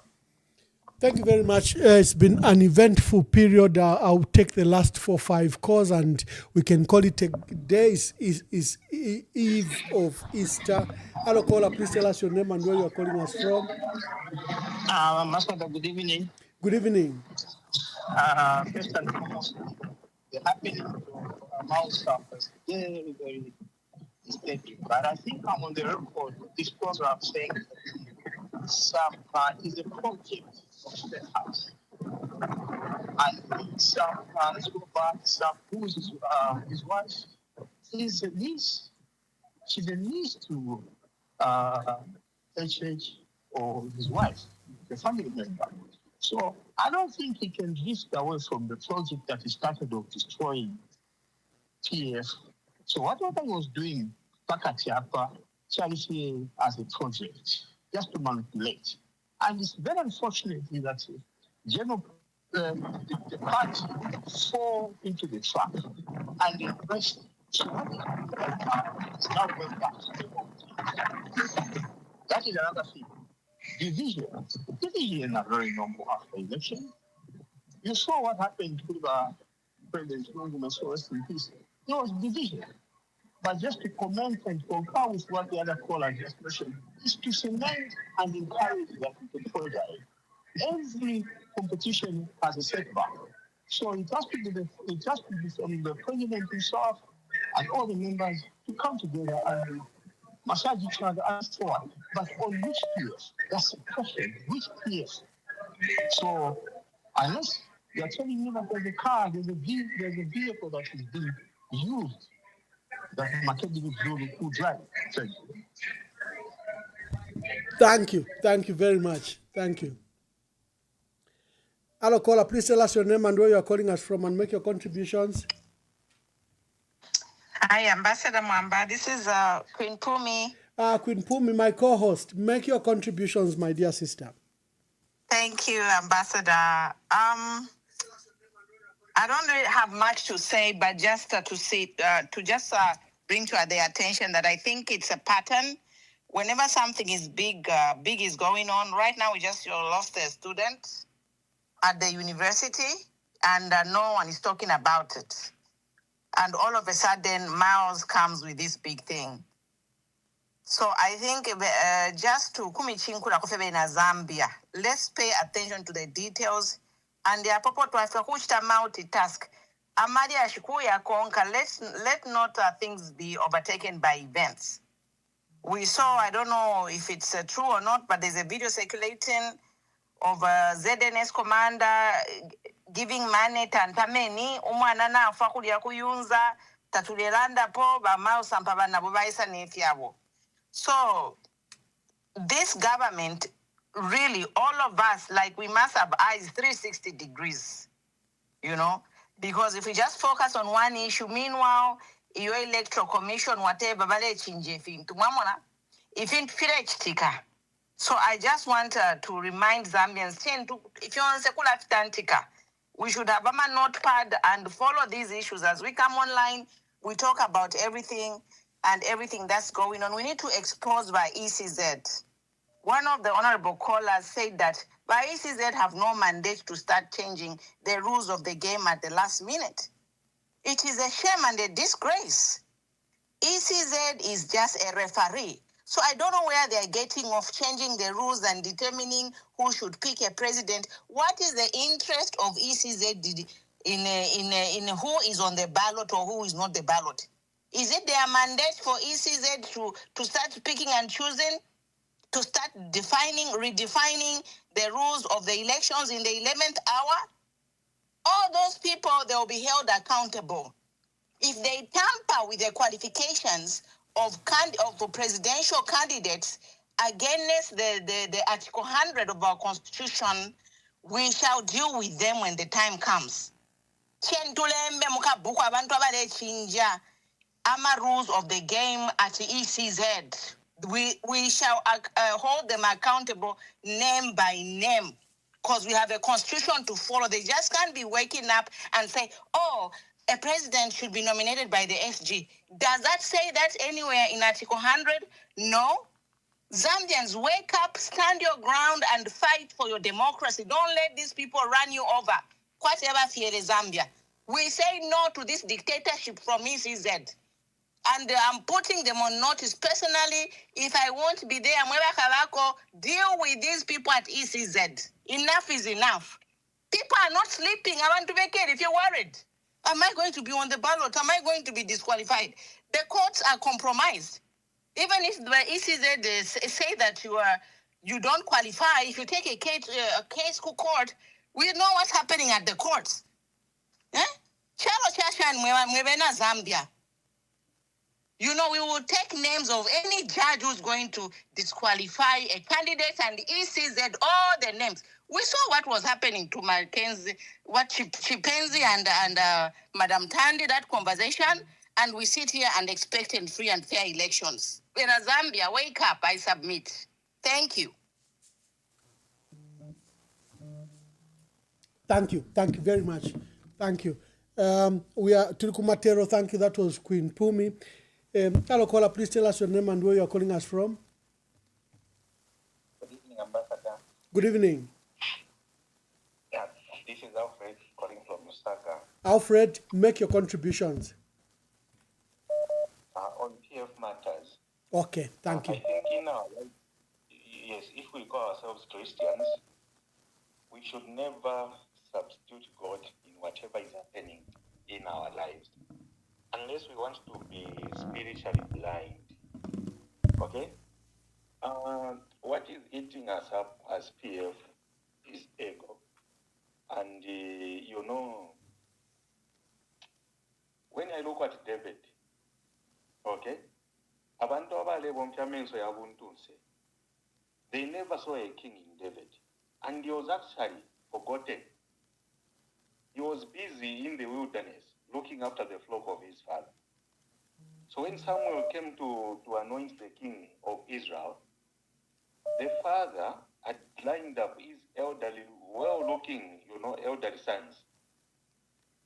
And God did not choose any one of those. He went to the last born, because David was the last born, if I'm not mistaken.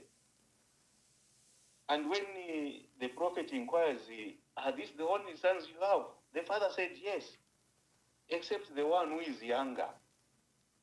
He's in the field looking after my flock. Then the prophet said, call him. That's how David was anointed. I can't save under uyumwa iche kamoneka shani tafia tuafwe. Whose interest are they saving, if not the interest of the party? Look at Mama Inongewin. She served under Israel, who was younger than her. She said, I can't serve under this because I'm older than him. No, let's have humility, Mwebantu Bakwalesa. We chefia, and let's have the party at heart. And I'll tell you one thing to say. I think the working of God now, this is when I'm realizing it. Because even me, I was spiritually blind. If Bamundubile had stayed in PF up until this convention which is held up, I'm telling you, he could have won. He could have won. But this is when I'm trying to realize maybe this is the working of God. Because there's some enmity mashes. If we want to reach a Kunse and how well structured the person is, but Usuma Wakwalesa, he sees our hearts. And he has got his own way of doing things. Kanshi is rebranding us. And Bamundu just stepped out. Bamakebi just came towards the end of 2025. And he had no enough time to go around the entire country to campaigning structures. But what has happened? The structure voted for him. Who told them to vote for him? It cannot be God. That's why they knelt down and they thank God, because it can't be a miracle. And this is when I'm trying to realize maybe this is the working of God. Thank you, my brother. PF is rebranding us. Since we have refused to rebrand, maybe God is rebranding us. Thank you very much, my brother. Thank you. Let's not substitute God from what is happening in our party. I love that. I love that's God a good is working example. On us. Yeah. That's my belief. And Thank you. Let's not lose hope. Let's not. Those who don't want to unite, who excuse them? Who allow nature to do its way, like it was with Israel. There was too much resistance. As you can remember, the factions, they were there. But God had his own way of doing things. Israel won, and he became the Republican president. And he ruled us very well. I think God sees the heart. He saw the heart of Israel. And I pray that he has seen the heart of Makebi Zulu.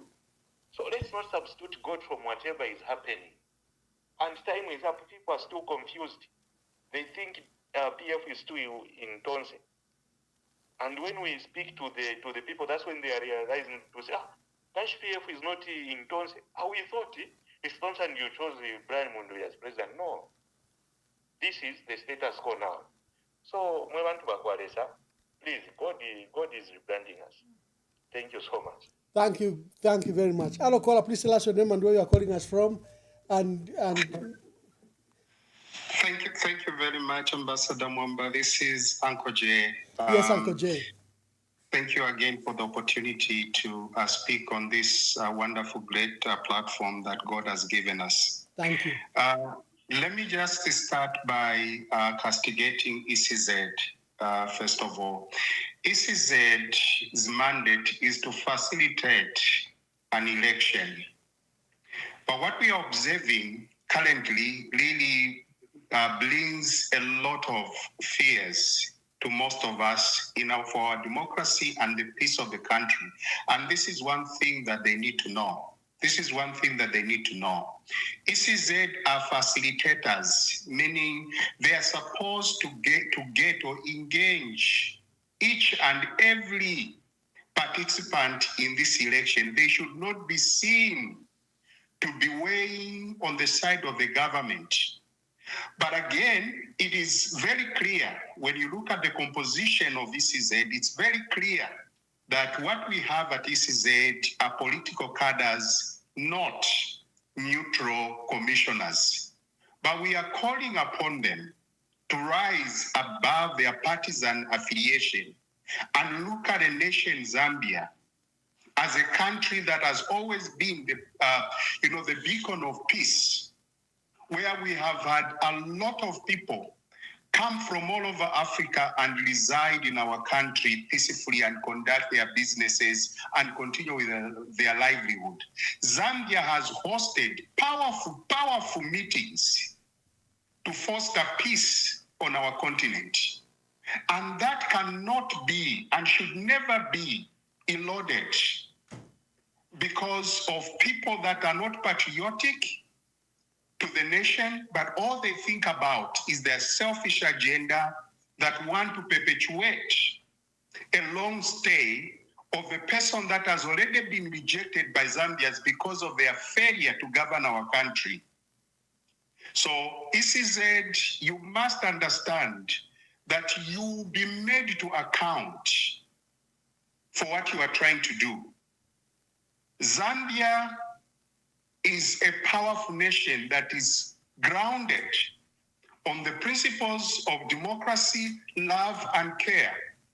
And that should never be forgotten by whoever is made to facilitate the democratic processes of our country. Bamamba, coming to the issue of PF, I know there will always be confusionists. There will always be people that are excited. There will always be people that are greedy. But just like the previous caller said, and I've stated this before, when it comes to Makebi Zulu, God is in this story. And I want people to understand, and I want people to be encouraged. God is in this story. When you look at his coming to presidency in PF, he's being voted, he's being called to come to leadership. It's extraordinary. God has it in mind for the widow in South Africa. God has it in mind for the people that are in prison and have been praying to him to say, God, intervene in our matter. Hence this project, Makebi Zulu. So, those that are confusionists will see their own destruction. My appeal, just like the other caller had said, may the President Makebi take a step and begin to engage all these people. Those that are willing to come down, those that are willing to work with him. Of course, it's democracy. You can't force. There are people that are just confusionists. You can't force them. But those that are willing, please work with them. Engage them. You are a leader. You are a father now. And everyone is looking up to you. Take this step, approach, and begin to engage these people. Those that are willing, they will come and work with you. But for the rest of the people that are following Makebi Zulu, my encouragement to you, continue praying for this man. He's the one that is anointed. David was told the same thing by his brothers. You are nothing before Goliath. The Goliath we have is Hakainde Ichilema. And I've heard all these things being said against Makebi Zulu compared to Hakainde Ichilema. But as long as God is involved, the Goliath will surely come down. I thank you, Ambassador. Thank you very much. Thank you. I've got a caller who's waiting. Let's hear from caller. Hello, caller. Please tell us your name and where you are calling us from. Good evening, Ambassador Mwamba. Kwa kaputa kuna mkwai. Mkwai mayo. London po mwebe na kaputa. Mkwai. Nami posha mwosa wako mfwa kumula basoyo. Ndefo kulwanda palwa PF. Nolwa ba ECZ. Balile po ba ECZ. Ukufuma wa apo bakakile first bakanina ba malanji na ba boma lusambo okuti yo teti mulembe shokutira mukeminina pamulandu wa ati abene balande mutsunga because of article 52 bantu nomba muzambia na bose natsanguka ba lawyer nomba three quoting of yama acts and caps never imbiko so ule mkashana na ale mulolekesha ndefo kusuntinkanya nolulandire bambayo ba puni kwa Amerikoko mulolekesha tujana maya lela ndafiriati teti mwimine because of article 52 nani ule londo la fiye fintu uya muntu teti alande fiya kulichire mutuna kwali bachale mutuna mumbwa kulila nishipali kwa shintilile nomba kwena ndi bute wonse ilibula kula bawiye ilibula nabaleuka chalo la mukutila ababa pamine kuma ECZ bashibuka fe uchelo abati yo twala pange funde lya msangoyo no msangoyo umutima wandi walifika pali fyo fyalande bamayo bapumi uko abati yo abantu tekale panga fya mafunde fifine fi tule balemba bwino buna mashina yawo tule kwata fino tuma video tuma clips twapanga umuteeko bukachinja bakesa afika kona bukuchidi okutira nga shidensa mbuwale pangira pala mafunde wale funa pa bulambaji emkwai funa chirafu kukoseresha kwe icho chalandela mayo bapomye kwe bati chachiramwa abantu kulapiri bukafe balandero thing bafuna okwishibati nganaba kwato ule batwala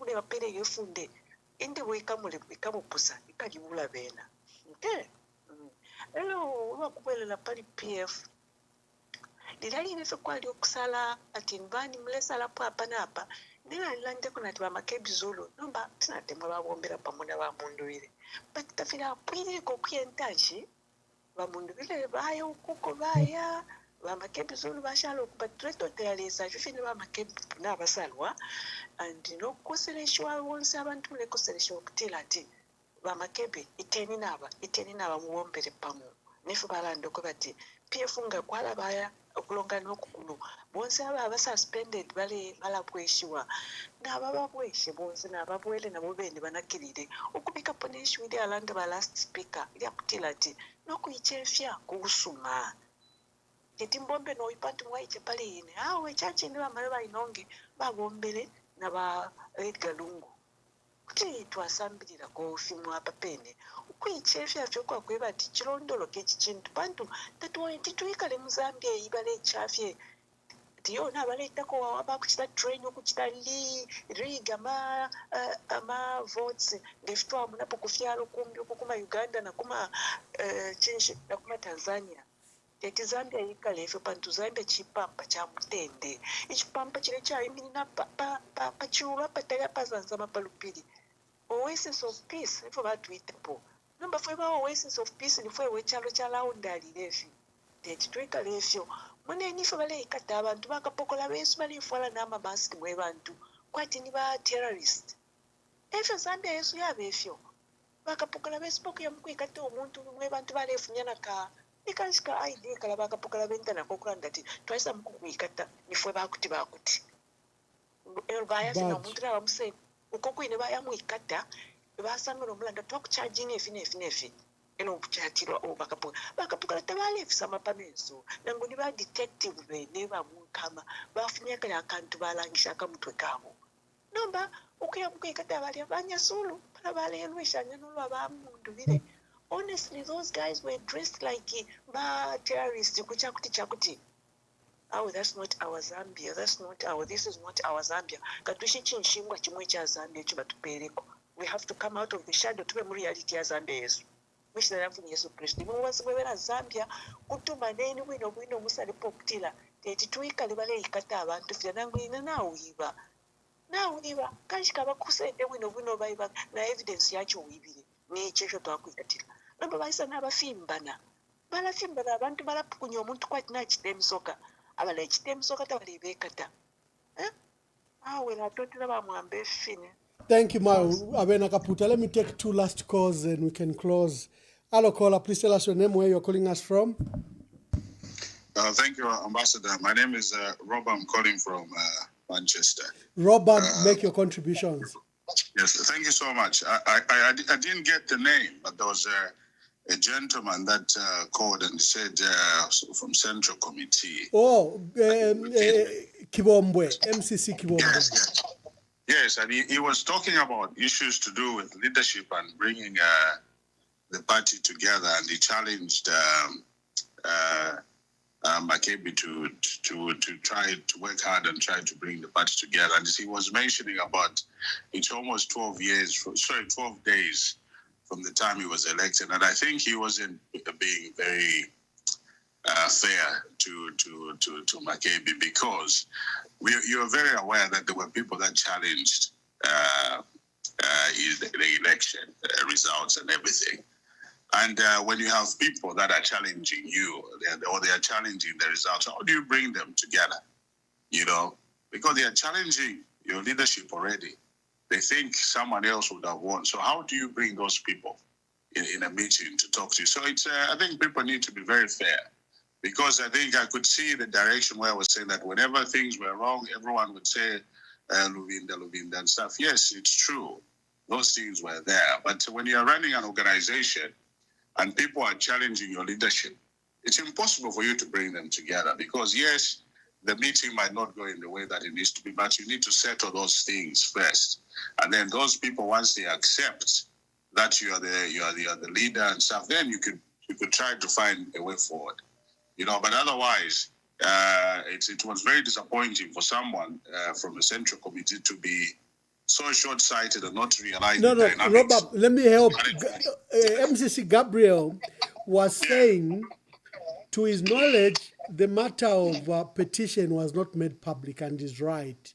We only made it public. Yeah, we only made it public today when a decision. Now, when everything was settled, then we're advised to communicate the decision. I think the issue of a petition was like a rumor. Many people, there was no official status on it. So it wasn't made public, but the people at MCC, I'm sure they were very aware. Yes, correct, correct. And they have to be very fair, because when you have people that are challenging your leadership, even in any organization, it's impossible for you to bring them together. No, that's a fair point. That's a fair point. Yeah, that's a fair point. So what I'm trying to say here, and you see, these are some of the issues why when people say that leadership has to change, because there are people that use a certain level of emotion and compare different circumstances. So for the PF to function fairly, what people need to realize is to read the energy in the country. You could see the direction that a lot of people are with the young man. And what we need to do is to find out exactly how we can work together. And some of the things that you were saying there, I found them very uncomfortable. Just because you've served the party for a very long time, it doesn't warrant you to have the most senior position. Some of these positions should be offered to people that are capable of doing the work. So if at all anyone in the party has served there and they are capable to do the function properly and bring the party back into power, age should not play a factor, and how long you've been in the party should not play a factor. Because what's happening here, Mamba, there's a dynamic of people that were no longer interested in politics, and they've been watching from a distance to see the level of politicians that we're having in our country. And some of them are actually saying, I think we need to go back home and save our country. Because the level of politicians that we are seeing now, we can't understand what's going on. So if at all, people only be given opportunities because they've served 20, 30 years and stuff, then we have a problem. Because political parties evolve. You have to look at in history, the Labour Party here, they had Gordon Brown, they had these Tony Blairs and stuff. They are nowhere near the party. So it's one of those things where even you could check in history. And we have to change our mindset as a political party, even as a country. We have to change our mindset. There's a lot of talent in our country, and the sooner we start working with that talent, then we'll be in a better place. Because some of the current leaders that we have now, they can't even inspire a grade 5. They don't give any inspiration whatsoever. Gone are the days where you would sit down and name every minister in the government. And that's because those people inspired people. Now it will take you you need to use Google to even mention 5 ministers in the current government, because they are so bad and they don't inspire people. And now what we need to do is to change how we think and come together. Those that wants to take Zambia in the new independence, you will see from their walks, their fruits, and their language. Let's give this young man a chance to show us what he can do. Thank you so much. Thank you, Rob. I'm from Manchester. Thank you very much. Hello, caller. Please tell us your name and where you are calling us from.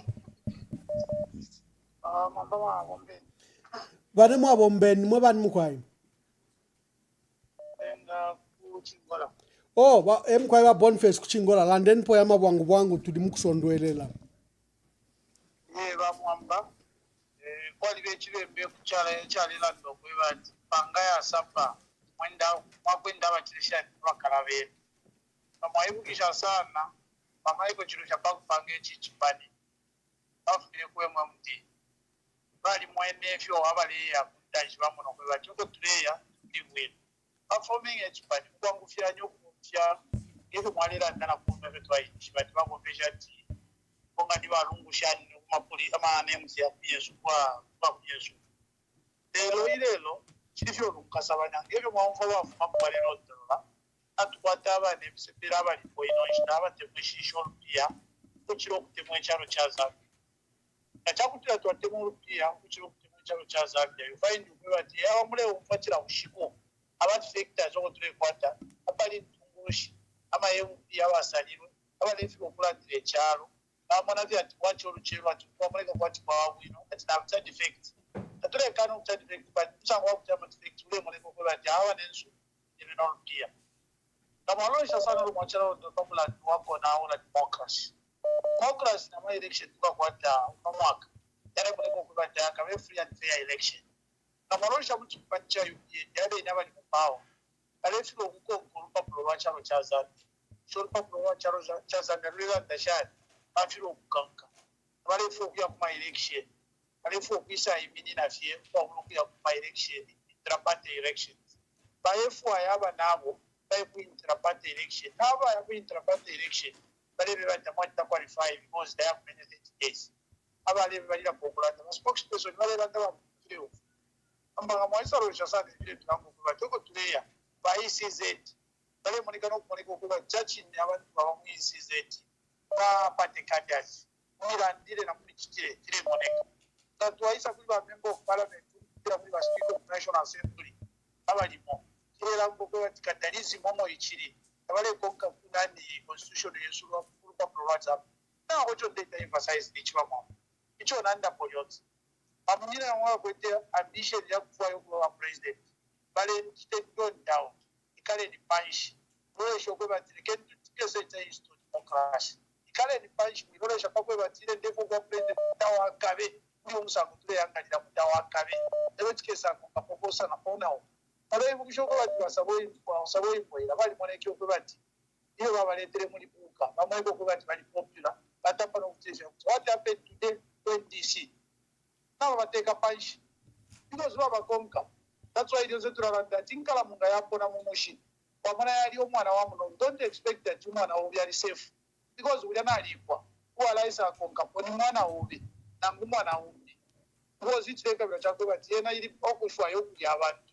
so since ngaire kuwa yokuli abantu na yo wine let's expect that ngwa to mwana na one day na wewe wine omwene okafuma pansi ikakwikata kata kete wekasa ikato mwana so kashinga balanda tie kupepeke nkala muifume mumushi ero tuishalire twangale kufunya pashe mwapusana na abantu pepeke pepeke nkala muifume mumushi ayafuma mushinga kuipa ya mwashara mwakwata kunani freedom wale mwambo kulaye ndiro mwakwata totuma issues icho ndera ndachakutira ba politician iseni pamo mwitungo ko batine na lapita ba tubire ba makisuru ba kalaba ba membe nabambi abali pamo iseni pamo kale ni paishi bantu ngachakutira mwapanya i chance ya kwisaye ndemye bamwe bali ba politician katwa ero mukakakwa because mule imwana no kuimwana masaini so ikatana any bonse pamo make sure na mwata histo democracy mafunya ko government ya UPN elo mukabwirire mu political party ubrefoya bantu tukeza muku bisumisha limbi mukabane ntukushika la umfa kuri ifu bantu katwala government akwa besha kwa tension ke government ya kwa taiko tension yecho ilifu stage jones umuntu ali ngale kwa tension na bamwe bati choice amona ko bati na balanda kwa twitsaka no ambenzo tabakwete ba government tabale kongo constitution bali isenda no kuisonda constitution ya alfa pro charo cha Zambia bali yabika na mukampeti bali bika kono bali siringa no kusiringa bati avenga kwa choro cha bati steady so to dem because bishaba munyinane ndio aba president ishteko ye dese upera mu president kale ni paishi kuisana ngana chawama kuno mwaka tuka kwa tevya political party yabiri ba UPND na imbi party when kwa UPND tabaka convention nangubaka econvention tabaka kumanishe ungana madezo tulipenda calculation yeso na buje but wherever at 30 days tabala kumanisha eba fujo kuya na convention country wide pero na tumala ba kunyine fubambira be matio nene mwine wa party ina mutisha tatushi be mu plan yali neko bali plan Makafe yakwalese wingarulisho bali plana nivi lero nakonkomesha ekompelera mwamba twatotera kumula basawo kula tukula basambira ko soma nefibi naye mubere tulamona jamba mwatena mu mwago bwino abambya besa tulesa mu kumona jamba barushanya ba mwamba barushanya ndebe tufire cyabo tuletotera mu kokanye ku kutira tule umfu ngeze twafana banshina ya election kula basawo ino ikona ikabandi tulimbi eko twingomfa bali sauti yake tuwami twatotera mu. Thank you very much. The last caller, sorry, there are so many calls up to now, but I'll just take the last caller. Thank you, Boniface. Hello, caller. Please tell us your name and where you're calling us from. Yes, good evening, Ambassador. Good evening. Yeah, my name is Mrs. Anonymous from the AI Kingdom. Yes, Miss Anonymous, yeah, make a contribution. I just said, let me also make a contribution to the subject under discussion. Mm-hmm. When you look at the issue, really, for me, I want to go back to how much you have deliberated on the issue or trying to teach us or tell us as citizens in terms of the issues that have been running through in the party concerning all these, the presidents and all that. When the party held the elections, we had all that kind of misunderstanding, and you came here and you explained and so forth, and we kind of moved. And for me, Ambassador, today I'm calling you with a heart that is very sad, because when I look at the issues of what happened today, when I listened to the press conference that was, I think, held by Mao Samba, I watched him and I listened and I paid attention, and I usually pay attention to details. His explanation of things and how things were unfolding was just something that I could not understand, because at this point, Ambassador, we are expecting to be moving forward in the place where we are embracing the person we thought we had actually picked, who is Makebi Zulu. You've also labored to explain to us, what happened in Petauke, because the PF was not allowed to stand, we had to use an SPV vehicle, we had to have NCP, we went to Chama. You've explained all those issues, and you said, colleagues, people of Zambia, my friends here and there, you told us to say, even now, I think we don't have time, we are going to move in this direction, we will need to choose a person who we are going to say, this is the person who's going to be a presidential candidate for whatever vehicle we are going to choose at a later stage. And we were moving as PF that remained under the Honorable Given Lurinda, who I have respected with so much, because I know how much the heat he has gotten, the time, Tonse, all this confusion. We all know the history. We've respected him. He has held the party together. And at this time, Ambassador, we expected actually the Honorable Given Lurinda to now be at the center to say, okay, this is what the people have spoken to say they want to move with Makebi Zulu. Can we now move as a people? We only have maybe 135 days to elections day. And this is the time he should be there to ensure that let's move as a team. Whatever Ramao Samba did today for me, it is really heartbreaking, because at that point, Ambassador, if you ask me, I expected him to say, as PF, we've gotten the party and all that. And yes, my people in one or the other tried to pick a person who can run on the PF. But because we have other issues, as a way of embracing a brother, not to show the way he was coming out, for me, it's a very, very wrong thing that he did. We should call people for what they do. This is not the time. It's like we're going back to 2023. Trust me, my memories went back to 2023, where we had that convention which he held, and it taught me something. My instinct, I remember one time I called on Chifatali when he was having a discussion some time back. I told him, I said, this coming of Mpambe, of even asking for forgiveness to Israel, I don't trust him. I think he may just come and do some Mingalato at a later stage. People said, no, let's embrace him, let's whatever. We embrace him and all that. Trust me, today for me, he took me back to that day. And it's like whatever has been done in terms of building the party and all that has just been undone it has been undone. It's like you undo the thing that we have built so far in terms of moving forward as a party, because at this point we have literally no time. What the other question I have, Ambassador, to all the MCC, if it was another person who won that election, were we going to be at this stage? Why is it that every time somebody else wins the election, because you lost, it has to be a battle? We can't have people who appreciate to say, okay, my friend has won and this is what people want. Let's move in that direction, especially now that we don't have time. It's so sad, Ambassador. We have a person in Makebi. You've labored on your EMV to say, who do we choose? People chose Makebi. We went on the ground. Again, Makebi was chosen. So why is it so difficult for the people in the MCC to say, colleagues, let's move in this direction? It's a very sad situation, Ambassador. I just hope we can, I think the Mouse could rethink the things that he did today, and also come to a point where he appreciates and embraces his brother Makebi Zulu, and we move forward with all the people.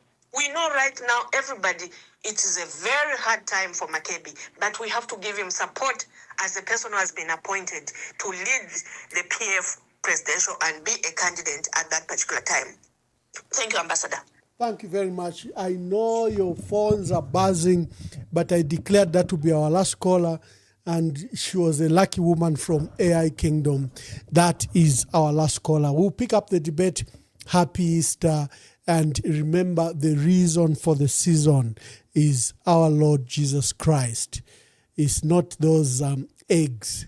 It is our Lord Jesus Christ is the reason for this season. God bless you, and we'll speak to you tomorrow. Okay, we're live. Okay. Following the expiration of the administrative authority of the recent office bearers, led by Mr. Hakainde Hichilema, in the UPND on February 14th, 2026, I, Patrick Tembobanda, in light of the ongoing leadership vacuum within the organization, I have assumed full legitimate control of the party leadership of the UPND as the interim president. Therefore, in preparation for a general assembly, I will, within the next 2 days, in consulting, will be preceded by intra-party elections at all lower structural levels.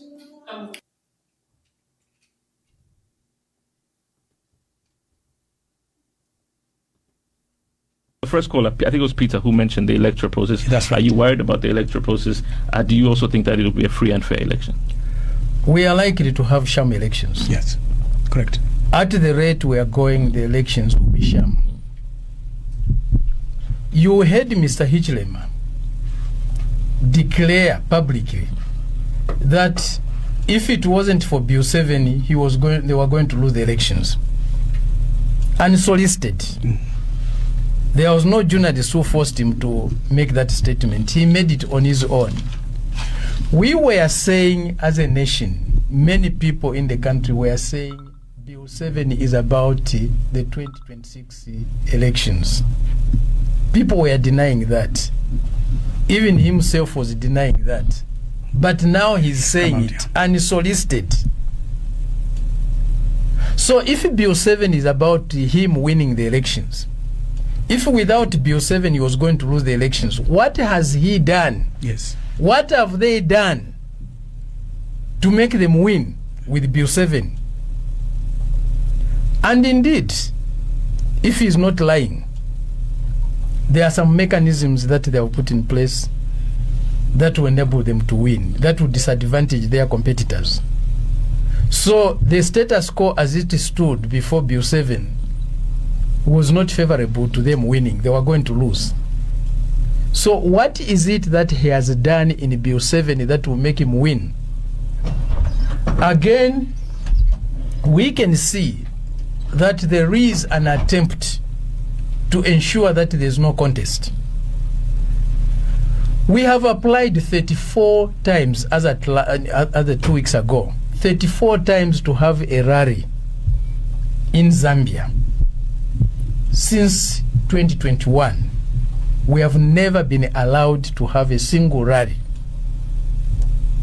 They are finishing their term of office without the Socialist Party ever being given a chance to hold a rally. And it's not just rallies, even just small meetings. They are going after you. How do you mobilize as a political party? How do you communicate? The UPND is a democratic party that believes and upholds the rights of members. If a member goes to court, let him proceed and prosecute his claims in court. It is not in the interest of the party for anyone who purports to be a member of the party to continuously disparage his own party. We as a party are going to defend the UPND in court. We are not going to defend ourselves in uhuru ma politics wataka political prostitution. Okay, where now we are seeing the same things that is happening, you say, in development, where the civil servant, when a senior civil servant is visiting them, they parade a person and say this and this. This is exactly what is doing in the politics. In the first place, a political party is formed under an ideology. A political party is formed under an ideology. If there's a political party that has got no ideology, these are the political parties that they should be deregistered. It's just like churches. Today, I cannot be a Roman Catholic church. Tomorrow I wake up, I'm in RCZ. The other day I'm in Zion. The other day I'm in the seventh day. Then what am I standing for? Do I have any principles in the first place?